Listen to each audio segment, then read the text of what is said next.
ప్రభువైన యేసుక్రీస్తు యొక్క శుభప్రదమైనటువంటి నామములో ప్రభు మనకిచ్చిన ఈ తరుణాన్ని బట్టి ప్రభువుకు నేను మొదట కృతజ్ఞుడనై ప్రభువును స్తుతిస్తున్నాను.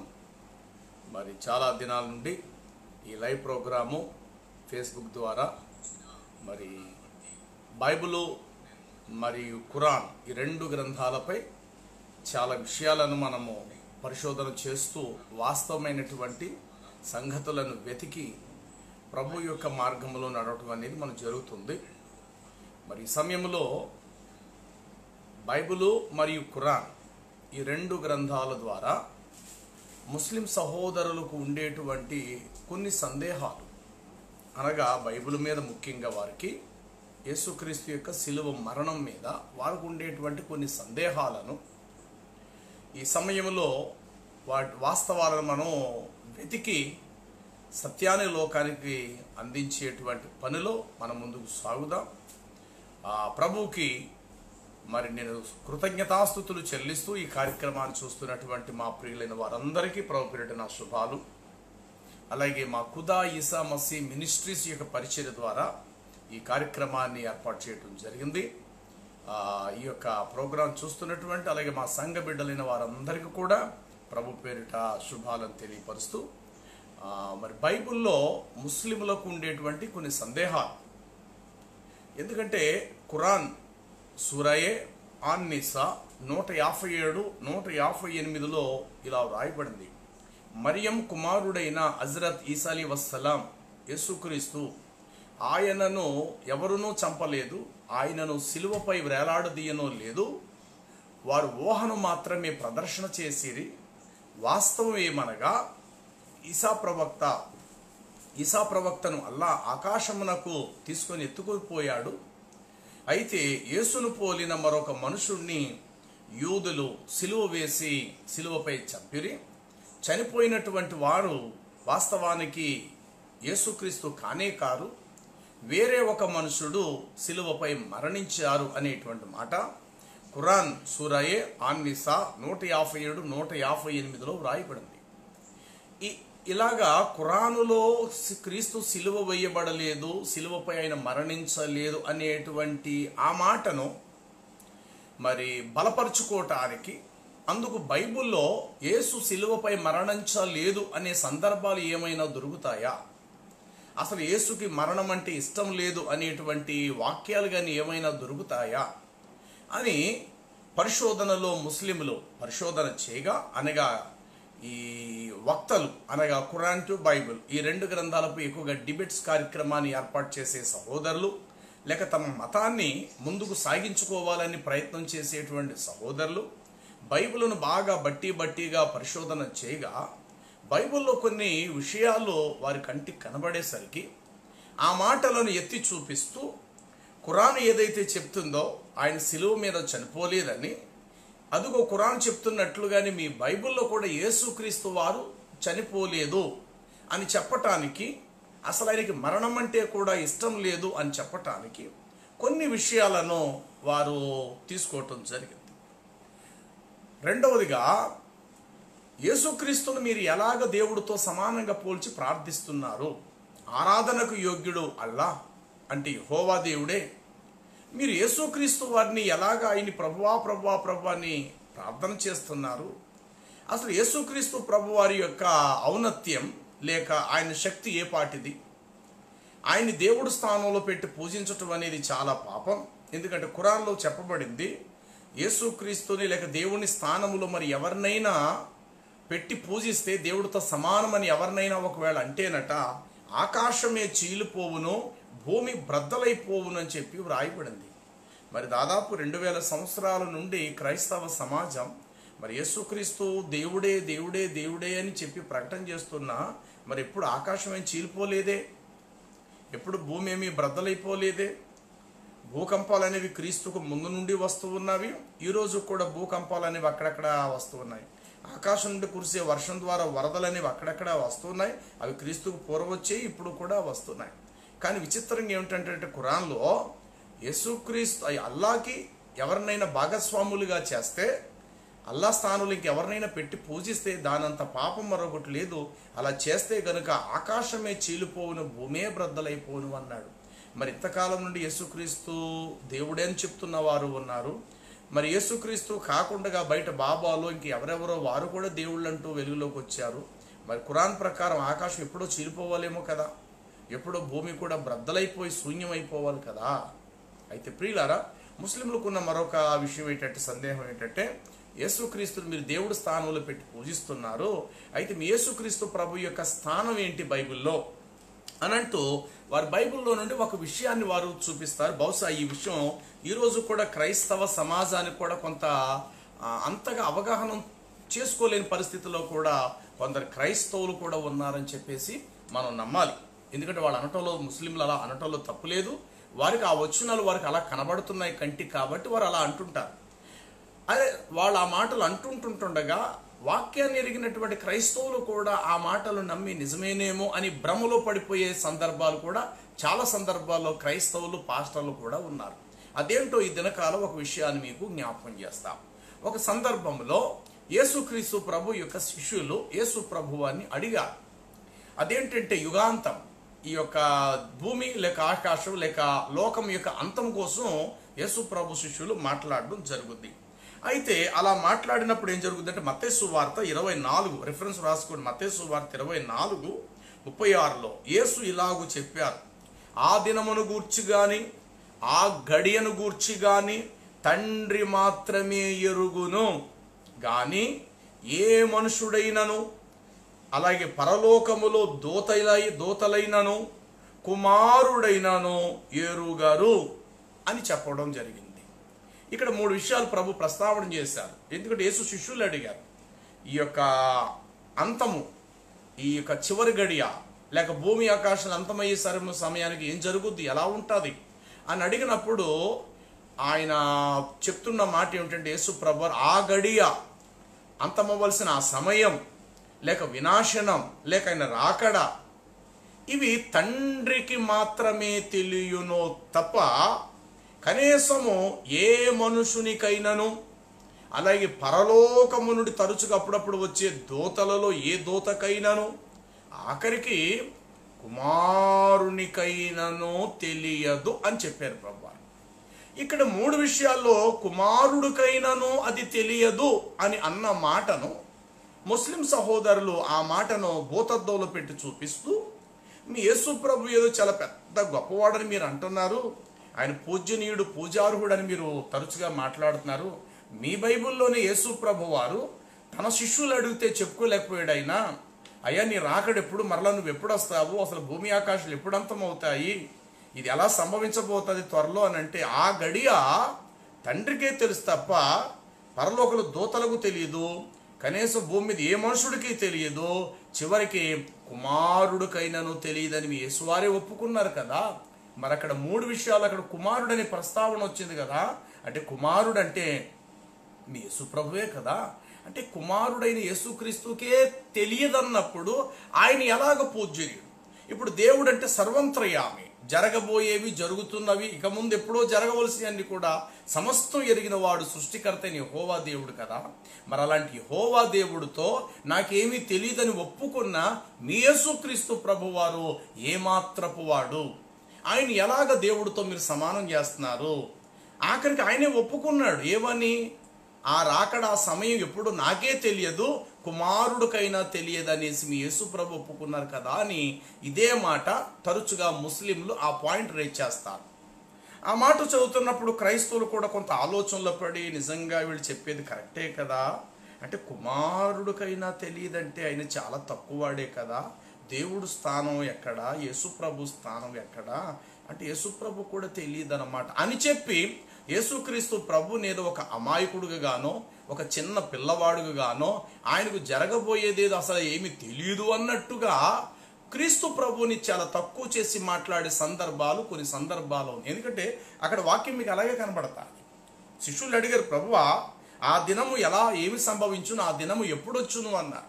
అప్పుడు ఆయన అంటాడు, ఆ దినమును గూర్చి గాని ఆ గడియను గూర్చి గాని తండ్రికే తప్ప పరలోకల దూతకైనా, భూమి మీద ఏ మనుషుడికైనా, ఆఖరికి కుమారుడికైనా తెలియదని ప్రభు చెప్పేశారు. కాబట్టి అక్కడ మూడో మాట ఏంటంటే కుమారుడికైనా తెలియదన్న మాట మీ యేసుకే వర్తిస్తుంది. ఎందుకంటే మీరు దేవుని కుమారుడు అని అంటుంటారు కదా. కాబట్టి ఆ మాట మీ యేసు వారికి వర్తిస్తుంది. అంటే మీ యేసు ప్రభు కూడా ఏమీ తెలియదన్నమాట. మరి ఏమీ తెలియలేని వాడిని అన్నీ తెలిసిన దేవుడితో మీరు ఎలా సమానంగా పూజిస్తున్నారు? కాబట్టి ప్రియుల ఇది ఒక ప్రశ్న, ముస్లింల యొక్క సందేహం. దీన్ని జాగ్రత్తగా వివరణ ఇస్తాను, వినడానికి ప్రయత్నం చేయండి. మొదటిగా యేసుక్రీస్తు ప్రభు త్రికాలానికి సంబంధించిన వాడని ఎరగండి. రెండవది యేసుక్రీస్తు సంపూర్ణ ప్రవచన పురుషుడని తెలుసుకున్నాడు. సంపూర్ణ ప్రవచన పురుషుడు. ఆయన ఏదైనా ఒక విషయాన్ని మాట్లాడాడు అంటే ఆ మాట కోసం ఎప్పుడో ఒక ప్రవచనం ఉండే ఉంటుంది. దానిని ఎత్తి చూపించి ఆయన మాట్లాడతాడని మొదట తెలుసుకోండి. అలా మాట్లాడటం సృష్టిలో ఏ ప్రవక్తకు అంతటి అవకాశం లేదు. అబ్రహాము కానీ, దావీదు కానీ, మోషే కానీ మొదలు ఎంతోమంది ప్రవక్తలు వచ్చారు. ఏ ప్రవక్తలు కూడా పూర్వపు ప్రవచనాలు నా కోసమే చెప్పబడ్డాయి అని చెప్పిన సందర్భాలు ఏ ప్రవక్తకే లేదు.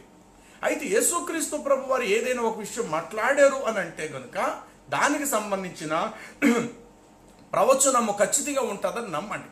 ఇక్కడ యేసు ప్రభు వారు కుమారుడైనను ఎరుగడు అన్నంత మాత్రాన ఆ కుమారుడినంటే నేనే, అసలు నాకు ఏమీ తెలియదు అని కాదు ఇక్కడ అర్థం. జాగ్రత్తగా అర్థం చేసుకోండి. కుమారుడికైనా తెలియదంటే ఆ కుమారుడును నేనే, కాబట్టి నాకు కూడా ఏమీ తెలియదు అని యేసు ప్రభు వారు చెప్పుకున్నారని చాలా మంది అనుకుంటున్నారు. కానీ యేసు ప్రభు వారు చెప్పిన మాటకు అర్థం అది కాదు. కుమారుడైనను ఎరుగడు అని అంటే గనుక ఈ మాట యేసు ప్రభు చెప్పటంలో ఉన్న పరమార్థం ఏంటంటే ఆ మాట ఖచ్చితంగా అలాగే అనుట వలన అది తండ్రికి మాత్రమే తెలియను తప్ప మరి ఎవరికి తెలియదు అని అనుట వలన రెండు పనులు యేసు ప్రభు వారు నెరవేర్చారు అక్కడ మాట చెప్పటం వల్ల. ఒకటి తండ్రిని మహిమపరుస్తూ వచ్చారు, ఒకటి రెండు ప్రవచనాన్ని అక్షరాలు ఆయన నెరవేరుస్తూ వచ్చాడు ఆ మాట అనుట వల్ల.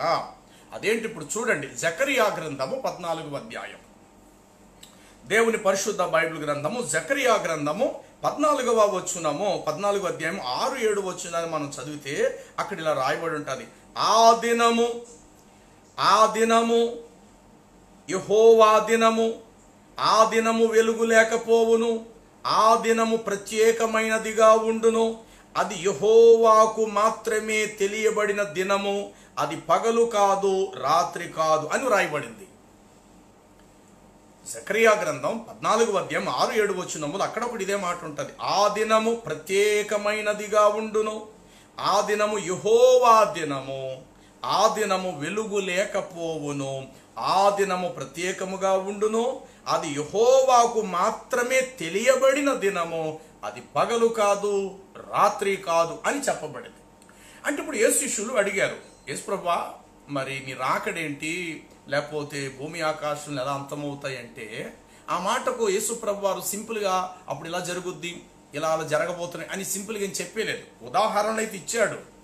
గర్భిణీ స్త్రీలకు, పాలిచ్చు స్త్రీలకు శ్రమ అని చక్కటి మాట చెప్పారు. అంజూరపు చెట్టు పూయిచున్నప్పుడు వసంతకాలం వచ్చిందని మీరు తెలుసుకునుడి అన్నాడు. రెండవది ఏంటంటే జనము మీదకి జనము, రాజ్యం మీదకి రాజ్యము, కరువులు, యుద్ధములు, భూకంపములు ఇవన్నీ సంభవించి ఇవన్నీ వేదనలకు సూచన, కానీ అంతము అప్పుడే వెంటనే రాదు అన్నాడు. ఆకాశమందు మహాకార్యాలు మీరు చూస్తారు, భూమి మీద భయంకరమైన పరిస్థితులు చూస్తారు. కాబట్టి మిద్ది మీద ఉన్నవాడు ఇంటి కిందకు దిగవద్దు, పొలములు ఉన్నవాడు ఇంటికి రావద్దు అని చెప్పేసి చాలా చక్కటి వివరణ ఇచ్చారు ప్రభువారు, ఇవ్వలేకేం కాదు. అయితే ఇక్కడ ఆ దినము ప్రత్యేకమైనదిగా ఉండును, అది యెహోవాకు మాత్రమే తెలియబడిన దినమని జకర్యాలో ఉన్నది. కాబట్టి యేసు ప్రభువారు ఇక్కడ అదే మాట చెప్పారు, ఒరే నాయనా ఆ దినము యెహోవాకు మాత్రమే తెలియబడిన దినం అనంటూ అది తండ్రికి మాత్రమే తెలియబడిన దినమని జకర్యాలో అది యెహోవాకు మాత్రమే తెలియబడిన దినము, అది పగలు కాదు రాత్రి కూడా కాదు, అది ప్రత్యేకమైన దినముగా ఉండునని జకర్యాలో ఏ మాట అయితే ప్రవచనం అక్కడ ఉందో అక్షరాలు అదే మాట యేసు ప్రభు వారు ఎత్తి చూపిస్తూ ఆ దినము తండ్రికి మాత్రమే తెలియబడును అని ఆ మాటకు ఆయన మరింత జీవాన్ని పోశారు. అంతే తప్ప నాకు తెలియదురా బాబు అని తాను ప్రత్యేకంగా ఒప్పుకున్నట్టుగా లేదు అక్కడ. అయితే ఇప్పుడు జాగ్రత్తగా వినండి, మనుషులకు తెలియదు అన్నాడు. ఓకే, కీర్తనల గ్రంథము 8 సంకీర్తనను మనం చూడగలిగితే 4వ వచనములో ఇలా రాయబడింది, మనుషుడు ఏ పాటి వాడు అని రాయబడింది. కాబట్టి భూమి మీద ఆదాము నుండి వచ్చిన మానవ జాతి ఎవరూ కూడా ఆయన గడియను ఎవరూ కూడా గుర్తించలేరు. ఎందుకంటే బైబిల్లో మనం చూస్తాం, ద్వితీయోపదేశకాండం 29:29 అంటాడు కదా, రహస్యములు మన దేవుడైన యెహోవాకు మాత్రమే చెందును. ఆ రహస్యము భూమి మీద ఏ మనుషుడు తీసుకోలేడు, ఏ మనుషుడు చెప్పలేడు. ఇప్పుడు ఏ విషయమైనా ఆల్రెడీ జరిగిందే మనం చెప్తున్నాం తప్ప జరగబోయింది భూమి మీద ఈ రోజు వరకు చెప్పినోడు ఎవడూ లేడు. ఇప్పుడు రాత్రిది యాక్సిడెంట్ అయింది, మరుసటి రోజు ఉదయాన్నే అన్ని ఛానల్ వారు దుమారం లేపేసినట్లు ప్రతి ఛానల్ వారు ఇలా జరిగిందట అలా జరిగిందట, కొంత మార్పు వస్తుంది. అతడు చాలా స్పీడ్గా వెళ్ళాడు, ఆ డ్రైవర్ యాక్సిడెంట్ అయింది. అతడు బాగానే వెళ్ళాడు, కానీ ఎదురుగా వచ్చే దాన్ని బట్టి అపాయం జరిగిందని ఇంకొకటి చెప్తాడు. ఏదైనా సరే జరిగిపోయింది జరిగిన తర్వాతే చెప్తారు తప్ప జరగవలసింది జరగక ముందు చెప్పినటువంటి మనుషుడు ఎవడూ లేడు ప్రియులారా, ఎవరూ లేరు. కాబట్టి ఏ మనుషుడైనను అంటే ఈ ఏ మనుషుడు అన్న దాంట్లో ఎంతమంది వస్తారో తెలుసా? ఆదాము నుండి భూమి మీద పుట్టిన మానవులందరినీ కూడా ఏ మనుషుడైనా ఆ గడియ తెలియదు అన్న దానిలో మనుషులందరూ వస్తారని నమ్ముదాం.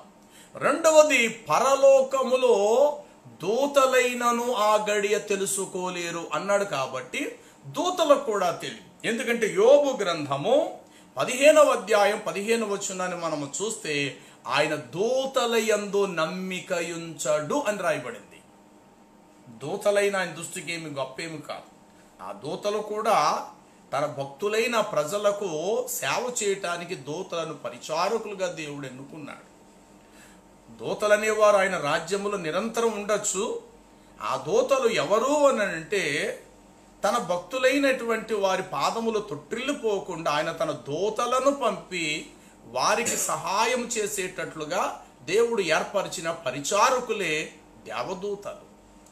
ఆ దేవదూతలకు కూడా ఆయన గడియ, ఆయన రావాల్సిన సమయం కూడా దేవదూతలకు కూడా తెలియదు. ఓకే, దేవదూతలకు తెలియదని ఉంది. రెండు, ఏ మనుషుడికైనా తెలియదని ఉంది.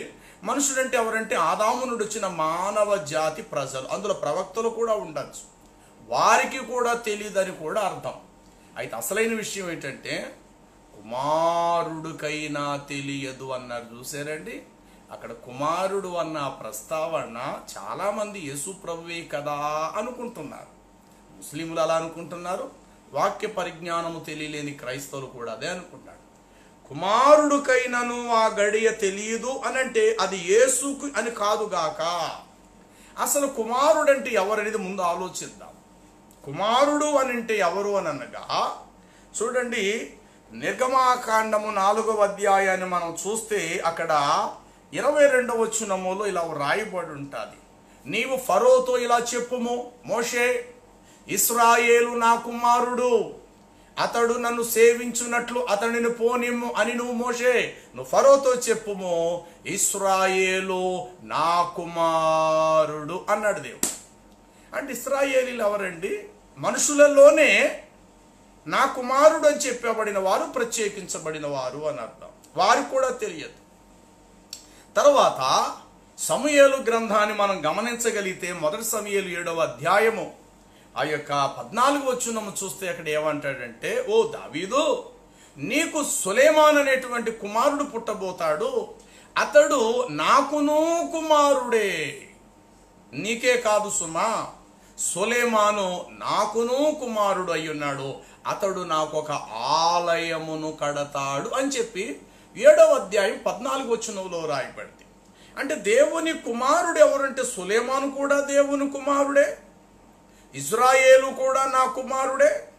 ఇర్మియా గ్రంథం 31లో చెప్పేశాడు, 31లో ఎఫ్రాయిము నా జ్యేష్ఠ కుమారుడు, నా ముద్దు బిడ్డ అని కూడా చెప్పేశాడు దేవుడు. అంటే ఎఫ్రాయిము నా కుమారుడు, ఇశ్రాయేలు నా కుమారుడు, సులైమాను నా కుమారుడు, తర్వాత సమాధానపరచువారు ధన్యులు వారు దేవుని కుమారులు. సమాధానపరచువారు ధన్యులు వారు దేవుని కుమారులు. ఎందరూ ఆయనను అంగీకరించెదరో వారందరూ దేవుని కుమారులు. మరి వీళ్ళందరూ ఏ జాబితాల్లోకి వస్తారంటే కుమారుని జాబితాల్లోకి వస్తారే తప్ప జ్యేష్ఠ కుమారుడు జాబితాల్లోకి రారు. ఇది ముందు మనం తెలుసుకోవాలి. కుమారుడికైనాను తెలియదు అని అంటే యేసు ప్రభు వారు నాకు కూడా తెలియదని చెప్పాడని కాదు అక్కడ అర్థం. తెలియలేని పిచ్చోళ్ళు కుమారుడైనను ఆ గడియ ఎరుగడు అని అంటే అది యేసు ప్రభు వారికే వర్తిస్తుందని చాలా మంది అనుకుంటున్నారు. అంటే యేసుక్రీస్తు ప్రభు వారు నాకు తెలియదు అని అంటే అప్పుడు మనం అనుకోవాలి. కానీ నాకు అన్న పదాన్ని ఆయన వాడలేదు. కానీ కుమారుడైనను ఎరుగడు అని అంటే అసలు కుమారుడు అంటే ఎవరు? కుమారులలో క్రీస్తు జ్యేష్ఠ కుమారుడు. ఆయన తర్వాత చాలామంది కుమారులు, అంటే కుమారుడు కూడా ఎరగడంటే చాలామంది ఉన్నారు. ఇశ్రాయేలు జ్యేష్ఠ కుమారుడు, ఎఫ్రాయిము నా ముద్దు బిడ్డ నాకు ఇష్టమైన కుమారుడు, సులేమాను నా కుమారుడు, సమాధానపరచువారు దేవుని కుమారులు, ఎందరూ ఆయనను అంగీకరించదు వారు దేవుని కుమారులే. అంటే వీళ్లకు కూడా ఆయన వచ్చే సమయము రాకడ తెలియదు అని మనం నమ్మాలి. అంతే తప్ప దూతలకైనా తెలియదు, భూమి మీద ఏ మనుషుడికైనానో తెలియదు, ఆఖరికి కుమారుడికైనా తెలియదు. అంటే కుమారుడు అంటే క్రీస్తే కదా అని మనం ఎందుకు అనుకోవాలి? అక్కడ కుమారుడు అనే శబ్దము దగ్గర దేవుడు ఏర్పరచుకున్న కుమారులు చాలా మంది ఉన్నారు. వీళ్ళందరూ ఏర్పరచబడిన వారు. అద్వితీయ కుమారుడు ఒకడున్నాడు. ఆయన స్వయంభవుడు, తండ్రిలో నుండి ప్రత్యేకంగా తనలో నుండి బయలుపరచబడిన వాడు ఈ కుమారుడు. మరి ఈ కుమారుడు ఎలాంటి వాడు ఇప్పుడు మనం చూద్దాం. యోహాను సువార్త మనం 2వ అధ్యాయం 24వ వచనంలో చూస్తే ఏం రాయబడిందో తెలుసా? యేసుక్రీస్తు అందరినీ ఎరిగిన వాడు అని వ్రాయబడినది. ఏమండి, అందరినీ ఎరిగిన వాడు నాకు తెలియదన్న మాట ఎందుకంటాడండి? ఇక్కడ మనం చూస్తున్నాం యేసు అందరినీ ఎరిగిన వాడు. 2 యోహాను సువార్త 16వ అధ్యాయం 30వ వచనములో యేసు సమస్తమును ఎరిగినవాడు, సమస్తము ఎరిగినవాడు. యోహాను సువార్త 16వ అధ్యాయం 30వ వచనం. యోహాను సువార్త 21వ అధ్యాయం 17వ వచనం చూస్తే ప్రభువా నీవు సమస్తమును ఎరిగిన వాడవునై ఉన్నావు, మనుషులలో ఎవడునూ నీకు చెప్పవలసిన అవసరత లేదు, నీవు మనుషుని ఆంతర్యములను ఎరిగిన వాడవు అని చెప్పి వ్రాయబడింది. అదే యేసు ప్రభు ఏం చెప్పారో తెలుసా? నేను అబ్రహాము కంటే నేను ముందుగా ఉన్నవాడను అని కూడా అదే యేసుక్రీస్తు ప్రభు వారు చెప్పేశారు. అబ్రహాము కంటే నేను ముందుగా ఉన్నవాడను అనేటువంటి సందర్భాన్ని యేసుక్రీస్తు ప్రభు వారు చెప్పారు. యోహాను సువార్త 8:58లో మనం చూడగలిగితే అక్కడ అంటాడు కదా, సృష్టికి పూర్వము నుండి ఉన్నవాడాయన, ఆది యందు వాక్యం ఉండను. 1వ అధ్యాయం 1వ వచనం. ఆది యందు వాక్యం ఉండను, వాక్యము దేవుని యొద్దుండెను, వాక్యమే దేవుడైనను, సమస్తము ఆయన మూలముగా కలిగున్నది ఏదియు ఆయన లేకుండా కలుగులేదు, ఆయనలో జీవం ఉండెను, ఆ జీవం మనుషులకు వెలుగై ఉండెను. తర్వాత ఆయన అంటాడు కదా, ఇదిగో అబ్రహాము పుట్టక ముందే నేను ఉన్నవాడను అని చెప్పి యోహాను సువార్తలు 8వ అధ్యాయంలో మనం చూస్తాము. సామెతల గ్రంథం 8వ అధ్యాయము 1 నుండి 36 వచనాలకు చూస్తే భూమి ఇసుక రేణువు లేక పూర్వమే నేను ఉన్నవాడను. ఇంకా యేసు ప్రభువు ఏం చెప్పుకున్నారంటే ప్రకటన గ్రంథములో మనం చూడగలుగుతాము. ఏమంటాడంటే ఆయన, నేను మొదటి వాడను కడపటి వాడను జీవించువాడను, మృతుడునైతేనే గాని ఇదిగో యుగ యుగములు నేను సజీవుడునై ఉన్నాను, వర్తమాన భూత భవిష్యత్ కాలములో ఉండువాడను నేనే, జరుగుచున్నవి జరగవలసినవి ఇక ముందు జరగబోయేవి సమస్తం ఎరిగిన వాడను నేనే. ఒక సందర్భములో ఫిలిప్పు నతానియేలు కోసం మాట్లాడుతున్నప్పుడు ప్రభువు అంటాడు, ఓ నతానియేలు, ఇదిగో ఫిలిప్పు నీ యొద్దకు రాకక మునిపే నేను నిన్ను ఎరిగితిని అన్నాడు. ఎప్పుడు ఎరిగితివి ప్రభు? ఇదే కదా నేను నిన్ను చూడడం, నువ్వు కూడా నన్ను చూడడం ఇదే కదా అంటారు. పిచ్చోడా, నీవు ఆ అంజూరపు చెట్టు యొద్ద ఉన్నప్పుడే నేను ఎప్పుడో నేను ఎరిగితిని అన్నాడు. వెంటనే ప్రభువా నీవు సర్వాధికారివి, ఎక్కడో ఉన్న నన్ను చూడగలిగావా? అలాగే యేసుక్రీస్తు చాలా సందర్భాలలో మరి ఒక మనుషు సీమోని ఇంటి ఆయన భోజనానికి వెళ్ళినప్పుడు ఒక పాపాత్మురాలు స్త్రీ అని చెప్పి ఆమెను తన అంతరంగములో తక్కువగా అంచనా వేసి మాట్లాడాడు. అప్పుడు యేసు ప్రభు అతని అంతరంగముల హృదయముల ఉద్దేశాలు ఎరిగిన వాడే, సీమోను నేను ఒక మాట చెప్తాను సమాధానం చెప్పని చెప్పి అతని హృదయములో ఉన్న ఉద్దేశాలను కూడా ప్రభు బయట పెట్టడం జరిగింది. ఎవరిని ఇంత హృదయ రహస్యాలు ఎరిగిన వాడు, జరగబోయే భవిష్యత్తును ముందుగా ఎరిగినటువంటి వాడు, తిరిగి నేను మరలా వస్తానని 2000 సంవత్సరాల క్రితం చెప్పాడు. ఆయన త్వరగా మరలా రాబోతూ ఉన్నాడు. ఆయన వస్తాడు అని చెప్పి ఖురాను కూడా సాక్ష్యం ఇస్తుంది. అంటే 2000 సంవత్సరాల క్రితం చెప్పిన మాట త్వరలో నెరవేరుతుందని బైబిల్ చెప్తుంది, ప్లస్ ఖురాను కూడా చెప్తుంది. హజరత్ ఈసా అలైహిస్సలాం ఆయన హయామత్ అంటే చివరి తుది దినాన ఆయన ఈ లోకానికి మరలా వస్తాడు అని. అంటే ఆయన వస్తాడు అని ఎవరు చెప్పారంటే ఆయనే చెప్పుకున్నాడు. ఇదిగో నేను వెళ్ళుచున్నాను, త్వరగా నేను వచ్చుచున్నాను అన్నాడు. మరి 2000 సంవత్సరాల క్రితమే జరగబోయేది కూడా ముందుగా ఎరిగి చెప్పినటువంటి వాడు కుమారుడుకు కూడా తెలియదు అని ఆయన అన్నాడు. అంటే అసలు ఆ కుమారుడు అన్న శబ్దములో సాక్షాత్తు యేసునాథుడు కాడు. ఆ కుమారుడు అన్న శబ్దములో ఎవరున్నారు అని అంటే దేవుడు ఈ లోకంలో తన పని కొరకు ఏర్పరచుకున్న కుమారులు. ఎవరా కుమారులు అంటే సులేమాను ఒక కుమారుడు, దావీదు ఒక కుమారుడు.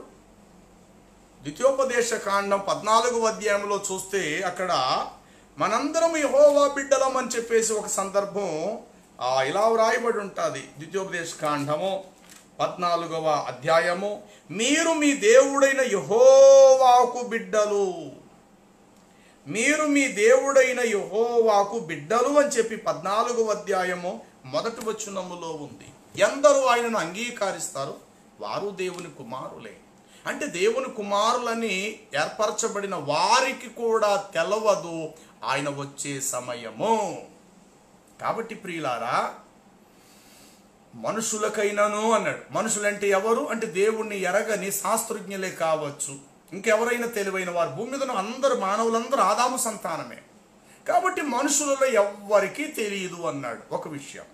2, పరలోకములో దూతలకు కూడా తెలియదు అన్నాడు. ఎస్, దూతలకు కూడా తెలియదు, అది 2వ విషయం.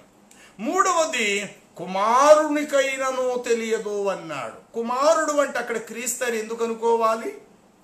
ఒకవేళ క్రీస్తు అయితే ఇలా చెప్పాలి, ఆఖరికి నాకు కూడా తెలియదు అంటే అప్పుడు మన ఆ మాటకు మనం ఓటేయచ్చు.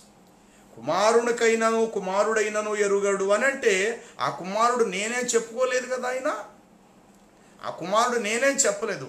ఒకవేళ అది క్రీస్తుకు సంబంధించిన మాట, ఇది క్రీస్తులా చెప్పుకొని ఉండాలా? ఆఖరికి అది నాకు కూడా తెలియదురా బాబు, మీరు నన్ను అడుగుతారేంటి? అది ఆ సమయం ఎప్పుడు వస్తుందని నన్ను అడుగుతుంటారేంటి? నాకు కూడా తెలియదు, అది నేను ఎలా చెప్తాను అంట. ఒకవేళ మనల్ని ఎవరైనా ఏదైనా విషయం అడిగితే మనం అదే మాట మాట్లాడతాం. అదేంటి బ్రదర్ నన్ను అప్పు అడుగుతున్నావు, నేను ఎలాగిస్తాను? అక్కడ నేను అనేది ప్రత్యేకమైన మాట్లాడుకోవాలి. బ్రదర్ మీరు వస్తారా? నేను ఎందుకు వస్తాను బ్రదర్, నాకు పని ఉంది కదా, నేను రాలేను కదా, నాకు కుదరదు బ్రదర్ అని ఈ నేను అనేటువంటి మాట మనం ఖచ్చితంగా వాడతాం. ఒకవేళ ఆ శబ్దంలో ఆ మాటలో కుమారుడు అనేది క్రీస్తు అయితే కానీ క్రీస్తు ఇంకెలా వివరణ ఇవ్వాలి.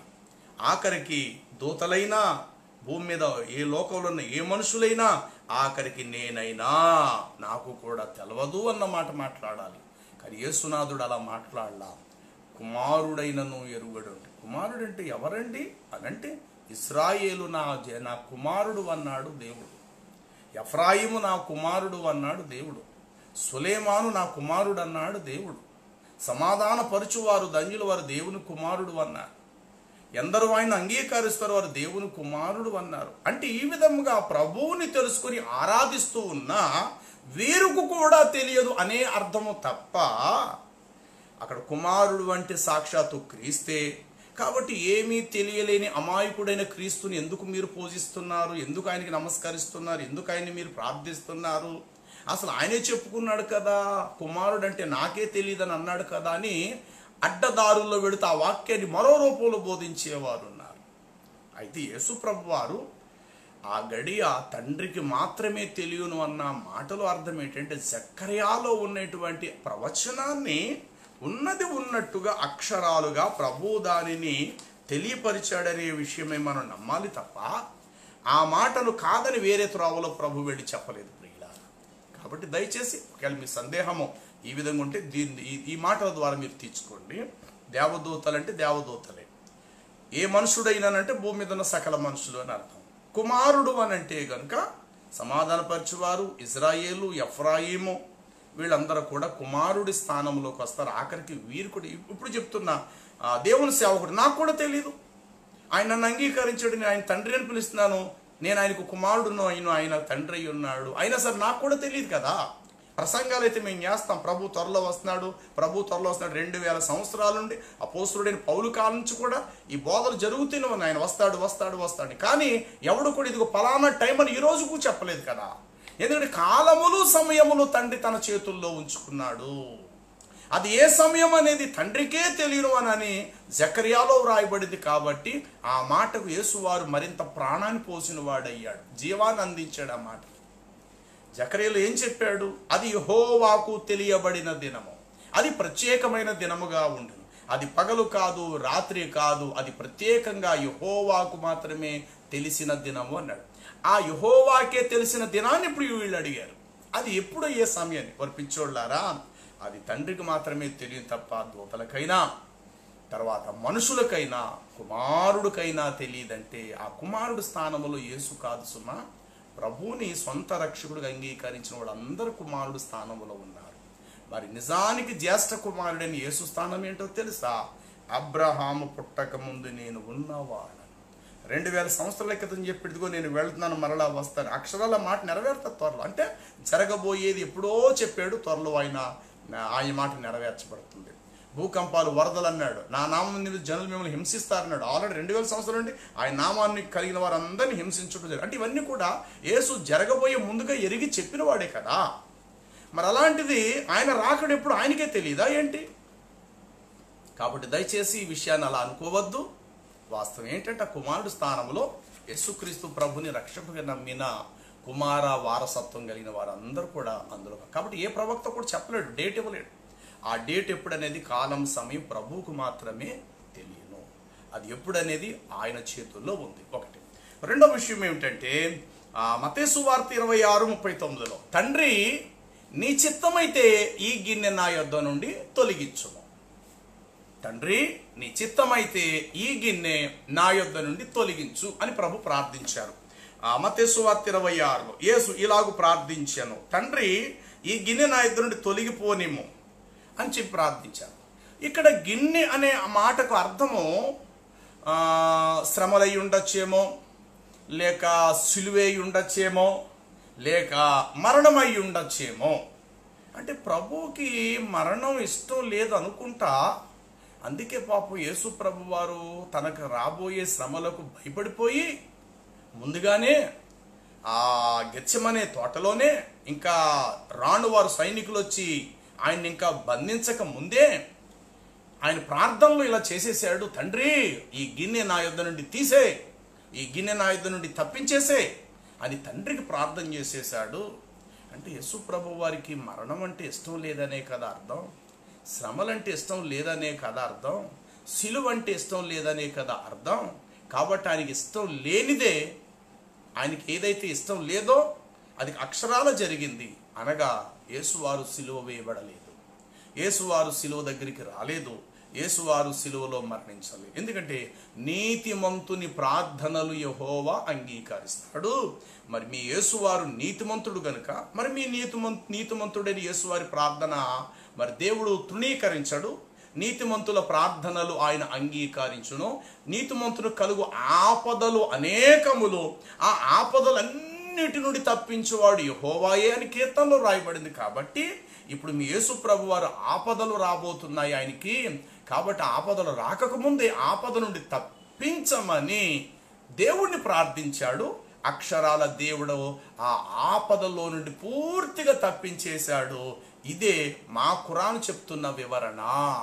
కాబట్టి బైబిల్లో మీరు చెప్తున్న ఆ యేసు ప్రభువారు నిజానికి ఖురాన్ ప్రకారం ఆయన సిలువలో చనిపోలేదు, సిలువ యొద్దకు రాలేదు, మరణించను లేదు. ఎందుకంటే ఆయనకి ఇష్టం లేదు మరణం, ఆయన చచ్చిపోవడానికి ఆయనకి ఇష్టం లేదు. కాబట్టే ఆయన ఇలా ప్రార్థించాడు, ఈ గిన్నె నా యొద్ద నుండి తీసేయమని కోరాడు. కాబట్టి ఆ గిన్నె అంటే సాక్షాత్తు శ్రమలే, ఆ గిన్నె అంటే సాక్షాత్తు సిలువే, ఆ గిన్నె అంటే సాక్షాత్తు మరణమే అని ప్రపంచ ముస్లిములు ఇదే మాట ఎత్తుకొని అనేక సేవకులు, పాస్టర్లు లేక విశ్వాసుల దగ్గరికి వస్తూ ఉన్నప్పుడు విశ్వాసులు ఆ మాట 26వ అధ్యాయం మత్తయి సువార్తల మాట చదివి నిజమే కదా, యేసువారి ప్రార్థన చేశాడు కదా, తండ్రి ఈ గిన్నె నా యొద్ద నుండి తీసివేయి అని యేసువారు ప్రార్థించాడు కదా, బహుశా ఆయన కూడా మరణానికి భయపడిపోయాడేమో, నిజమై ఉండొచ్చేమో, శ్రమలకు తట్టుకోలేక ఈ గిన్నెనే శ్రమలను తొలగించు, ఈ గిన్నెనే సిలువను తొలగించు, ఈ గిన్నెనే మరణాన్ని తొలగించని యేసువారు ప్రార్థించుంటాడు.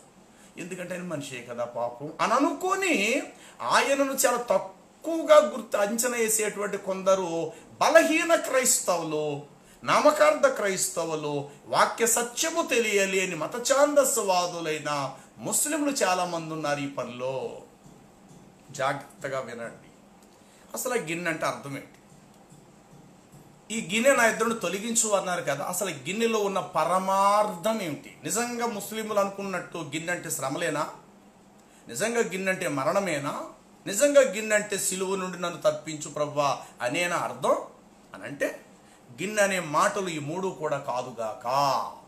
నాలుగవది ఉంది, ప్రపంచానికి తెలియలేని విషయం మీకు తెలియబడుతుందని. ఇప్పుడు ఏదో ఎక్కడో కొంతమంది ఆత్మజ్ఞానం కలిగిన వారు దానిని విశ్లేషించే మహాభక్తి పరులు కొందరు ఉండొచ్చు గాక, సంతోషం. కానీ కొంతమంది అక్షరార్థంగా దాన్ని తీసుకొని యేసు ప్రభు కూడా ఎంతైనా భూమి మీదకి వచ్చాడు కాబట్టి ఆయన కూడా శ్రమలంటే ఇష్టం లేదేమో పాపం, అందుకే తండ్రి శ్రమల నుండి నన్ను దూరం చేసే ప్రభు, వద్దు శ్రమలు నేను పడలేను బాబోయ్ అని యేసువారి ప్రార్థన చేసేసాడు. కాబట్టి అతని ప్రార్థన దేవుడు నిజంగా అంగీకరించి శ్రమలు రాకుండా, కష్టాలు రాకుండా, మరణం రాకుండా యేసు వారిని అల్లా సిలువ నుండి తప్పించాడు. కాబట్టి మా ఖురాన్ చెప్పేది ద రైట్. మీ బైబిల్లో సొంతంగా మీరు సిలువలో మరణించాడని మీరు అనుకుంటున్నారు కానీ నిజం కాదు అని ముస్లింలు ఆయా స్థలాల్లోకి వచ్చి డిబేట్స్ పెట్టడం, యేసు సిలువ వేయబడలేదని చెప్పే సందర్భాల్లో ఈ మాటలను ఎత్తుకొని చెప్పడం జరుగుతుంది. ఇప్పుడు జాగ్రత్తగా వినండి. ఎప్పుడు మీరు వినలేని కని విని ఎరగలేని ఒక నూతన సత్యాన్ని మీరు తెలుసుకోబోతున్నారు. నిజానికి ఆ గిన్నె అనే మాటలో ఉన్న పరమార్థం ఏమిటి? నిజంగా వారు అంటున్నట్టుగా శ్రమలు, సిలువ, మరణము నిజంగా ఆయనకి ఇష్టం లేదని అనుకుందామా పోని అనంటే కాదు అని వాక్యం మరో చోట చెప్పబడుతుంది. ఏంటో తెలుసా? ఒక సందర్భంలో యేసుక్రీస్తు వారు 16వ అధ్యాయం అనుకుంటుంది 21, 22 మత్తయి సువార్తలు మీరు చదువుకోండి. మత్తయి సువార్త 16వ అధ్యాయం 21, 22 సందర్భంలో యేసువారు తన శిష్యులతో ఇలా అన్నారు, లోకము నన్ను గూర్చి ఏమని చెప్పుకుంటుందయ్యా అన్నారు. అప్పుడు అక్కడున్న శిష్యులు అన్నారు, ప్రభువా నీవు ఏలియావనియు ఇర్మియావనియు ప్రవక్తలలో ఒకడవనియు చెప్పుకుంటుంది అని ఈ మాట పేతురే చెప్పాడు.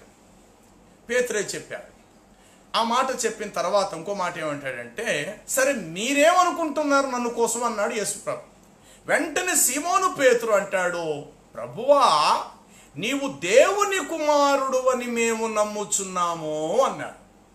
వెంటనే ప్రభు అంటాడు, సీమోను బర్యోనా నీవు ధన్యుడవు, నా తండ్రే స్వయముగా ఈ సంగతి నీకు బయలుపరచను, లోకములో ఉన్నవారు చెప్పింది కాదు. ఎందుకంటే ప్రవక్తలలో ఒకడో ఇర్మియా, ఏలి అది కాదు, దేవుని పరిశుద్ధుడునని దేవుని కుమారుడనని నువ్వు అనుకుంటున్నావే, ఇది నా తండ్రి స్వయంగా నీ హృదయములో ఉంచిన మాట అని చెప్పి అక్కడ మిగతా 11 మంది శిష్యులు ఎదుట ప్రభువు తన కుడి చేతిని పేతురు మీద భుజం మీద వేసి, శబాష్ బాగా చెప్పేవరా బాబు అని ఒక్క క్షణము ఆయన్ని కనపరిచాడు.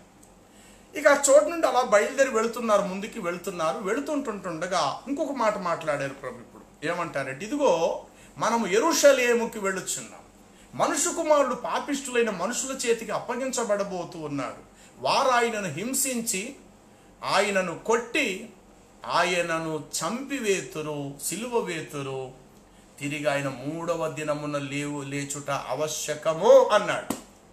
అప్పుడు కూడా పేతురు వెంటనే ప్రభు చేపట్టుకొని అంటాడు, ప్రభువా నీకు మరణము దూరమవునుగాక అన్నాడు.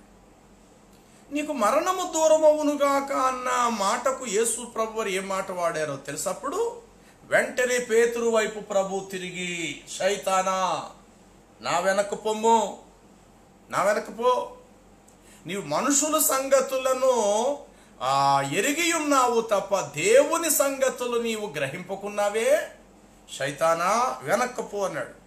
ఆ మాటకు 2 క్షణాల ముందు సీమోనా బర్యోనా నువ్వు ధన్యుడు, నా తండ్రి నీ స్వయంగా చెప్పాడన్న ప్రభువే 2 క్షణాల్లో ఇంకో మాట మాట్లాడు, శైతానా వెనక్కు పో అంటే అప్పటి వరకు దేవుడు పనిచేసాడు. 2 క్షణాల్లో దుష్టుడైనటువంటి అపవాద అతని చేతి మాట మాట్లాడించాడు. ప్రభువా నీకు మరణము అంటే నీకు మరణం దూరం అవునుగా. కానీ పేతురు అనటంలో నిజంగా తప్పేమిటి? ఎవరైనా మంచినే కోరుకుంటారు, ఎవరు చెడును కోరుకు, ఎవరైనా జీవాన్ని కోరతారు, ఎవరు మరణాన్ని కోరరు. అంటే పేతురు మానవ రీతిలో ఎలాగ ఆలోచించాడంటే, ఈ ప్రభు ద్వారా మాకు చాలా ఘనత వస్తుంది. 5 రొట్టెలు ఆయన చేతికిస్తే వేల ప్రజలకి ఆహారం పెడుతున్నాడు. ఆయన రొట్టెలు ఇస్తే మేము పంచి పెడతాం. ఆయన ఆజ్ఞాపించి మీరు వెళ్ళి రోగులను శుద్ధిపరచంటే మేము వెళ్ళి రోగులను శుద్ధిపరిచి అద్భుతాలు మేము చేస్తున్నాం. ఇలాంటి ప్రభువు హఠాత్తుగా ఇంత చిన్న వయసులో ఆయన చచ్చిపోతే బాగుంటుందా? వద్దు. మా ప్రభు ఎప్పుడు బ్రతికే ఉండాలా, చల్లగా ఉండాలా, ఆయన ఎప్పుడు మాకు పనులు చెప్తుండాలా, మేము చేస్తూ ఉంటుండాలా, ఆయన మహిమ అందరూ కొనియాడాలా, ఆయన బట్టి భూమి మీద మాకు ఘనత రావాలా, మా ప్రభు చావటానికి వీల్లేదు, ఆయన ఎప్పుడు నిండు కుండలాగా సజీవుడుగా ఉండాలా, మేము ఆయన చేతి కింద పనిచేస్తూ ఉండాలా, ఆయన పెట్టింది తింటుండాలా, ఆయన బోధ మేము ప్రపంచానికి అందిస్తూ మా జీవితాలు ఇలా హాయిగా సాగిపోవాలి. కాబట్టి ఆయనకు మరణము రాకూడదు అని చెప్పి ఈ భూ సంబంధమైన మానవ రీతిలో పేతురు అక్కడ అన్నాడు, నీకు మరణం దూరం అవునుగా. అంటే నీకు మరణం దూరం అయితే ఎప్పుడు నువ్వు మాతో ఉంటావు, నువ్వు అద్భుతాలు చేస్తుంటావు, నిన్ను బట్టి భూలోకులు మాకు కూడా ఘనత వస్తుంది, కాబట్టి నీకు మరణం దూరం అవునుగాక అన్నాడు. అందుకు పేతురు ఏదో చాలా మంచి మాట మాట్లాడాడు, మరణం దూరం అవునుగా కానీ నన్ను గణపరిచాడు అని చెప్పి పేతురునే మెచ్చుకోలేదే ప్రభువు. శైతానా వెనక్కి పోరా అన్నాడు. అంటే ఏమనేసాడని చెప్పి ప్రభు అంత పెద్ద మాట వాడాడు అక్కడ, శైతాన పోరా అని ఎందుకన్నాడు అని అంటే, ప్రభువుకు పూర్తిగా విరుద్ధమైన మాట మాట్లాడాడు అతడు అక్కడ. ఏంటంటే నీకు మరణము దూరమవునుగాక. దానికి ముందు ఏం చెప్పాడు యేసువారు అంటే, మనం యెరూషలేముకు వెళుతున్నాం, మనుషు కుమారుడునైన నేను పాపిష్టులైన మనుషుల చేతికి నేను అప్పగించబడబోతూ ఉన్నాను, ఇదిగో నేను చంపబడతాను, తిరిగి నేను 3వ దినము లేవలసి ఉన్నదంటే ప్రభువా నీకు మరణం దూరం అవునుగాక. అంటే ఆయన వచ్చిందే మరణించటానికి, ఆయన వచ్చిందే శ్రమలు పొందటానికి, ఆయన వచ్చిందే లోక కళ్యాణార్థం విమోచన కొరకే ఆయన ఈ లోకానికి వచ్చాడు అన్నప్పుడు ఆయన మరణము నుండి తప్పించమని ఎలా ప్రార్థిస్తాడండి? ఆయన వచ్చిందే ఆ పని మీద కదా, ఆయన వచ్చిందే సిలువ పొందటానికి, మరణించటానికే కదా. అలాంటి వాడు ఈ శ్రమలు సిలువ మరణం నాకు దూరం అవునుగా కానీ కరెక్ట్గా చివరి గడియకు వచ్చేసరికి తొలగించమని ఎందుకు అడుగుతాడు? కాబట్టి యేసు వారి మనసులో గిన్నె అనగా శ్రమలు కాదు, సిలువ కాదు, మరణం అనేది అంతకన్నా కాదు, ఈ 3 కాకుండా ఇంకొకటి ఏదో ఆయనలో మెదులుతూ కదులుతూ ఉంది, దానిని తొలగించమని చెప్పాడు. దాని ముడే ఇప్పుడు నేను ఇప్పబోతూ ఉన్నాను. లోకలు అందరూ అనుకునేది ఏమిటంటే, యేసువారు చివరిలో ప్రార్థించాడు, తండ్రి ఈ గిన్నె నా ఎదురు నుండి తీసే అన్నాడు. బహుశా గిన్నెటి శ్రమలై ఉండొచ్చు, మరణమై ఉండొచ్చు, సిలువ అయి ఉండొచ్చు. పాపం ఎంతైనా మనిషిలాగా ఆయన జీవించాడు కదా, శ్రమలకు తట్టుకోలేక బాధకి తండ్రి గల ప్రార్థన చేసేసాడేమో అని అమాయకపు మాటలు మాట్లాడుకునే నామకార్థులు భూమి మీద చాలా మంది ఉన్నారు ప్రియులారా. అయితే అక్కడ యేసుక్రీస్తు ప్రభు వారు చెప్పిన మాటలో నా గిన్నెలో ఉన్న పరమార్థం ఏంటో ఇప్పుడు మనం చూద్దాం. వాస్తవానికి 75వ కీర్తన 8వ వచనాన్ని మనం గమనిస్తే, కీర్తనల గ్రంథంలో ఇదిగో యెహోవా చేతిలో ఒక గిన్నె ఉన్నది అనగా ఒక పాత్ర కలదు, అది సంభారముతో నిండి ఉన్నది, దానిలో ద్రాక్షారసము పొంగుచున్నది, ఆయన దానిలోనిదే వాళ్ళందరికీ పోయిచున్నాడు అని వ్రాయబడినది. యెహోవా చేతిలో ఒక గిన్నె, ఒక పాత్ర ఉంది, ఆ పాత్రలో ద్రాక్షారసము పొంగుచుంది. ఆ ద్రాక్షారసముతో ఉన్న ఆ గిన్నెలోనిది ఆయన పోస్తున్నాడు అని 75వ కీర్తన 8లో ఉంది. ఇప్పుడు రండి, ఆ గిన్నె అనేటువంటి మాటలో ఉన్న పరమార్థం ఏంటో మనం చూద్దాం.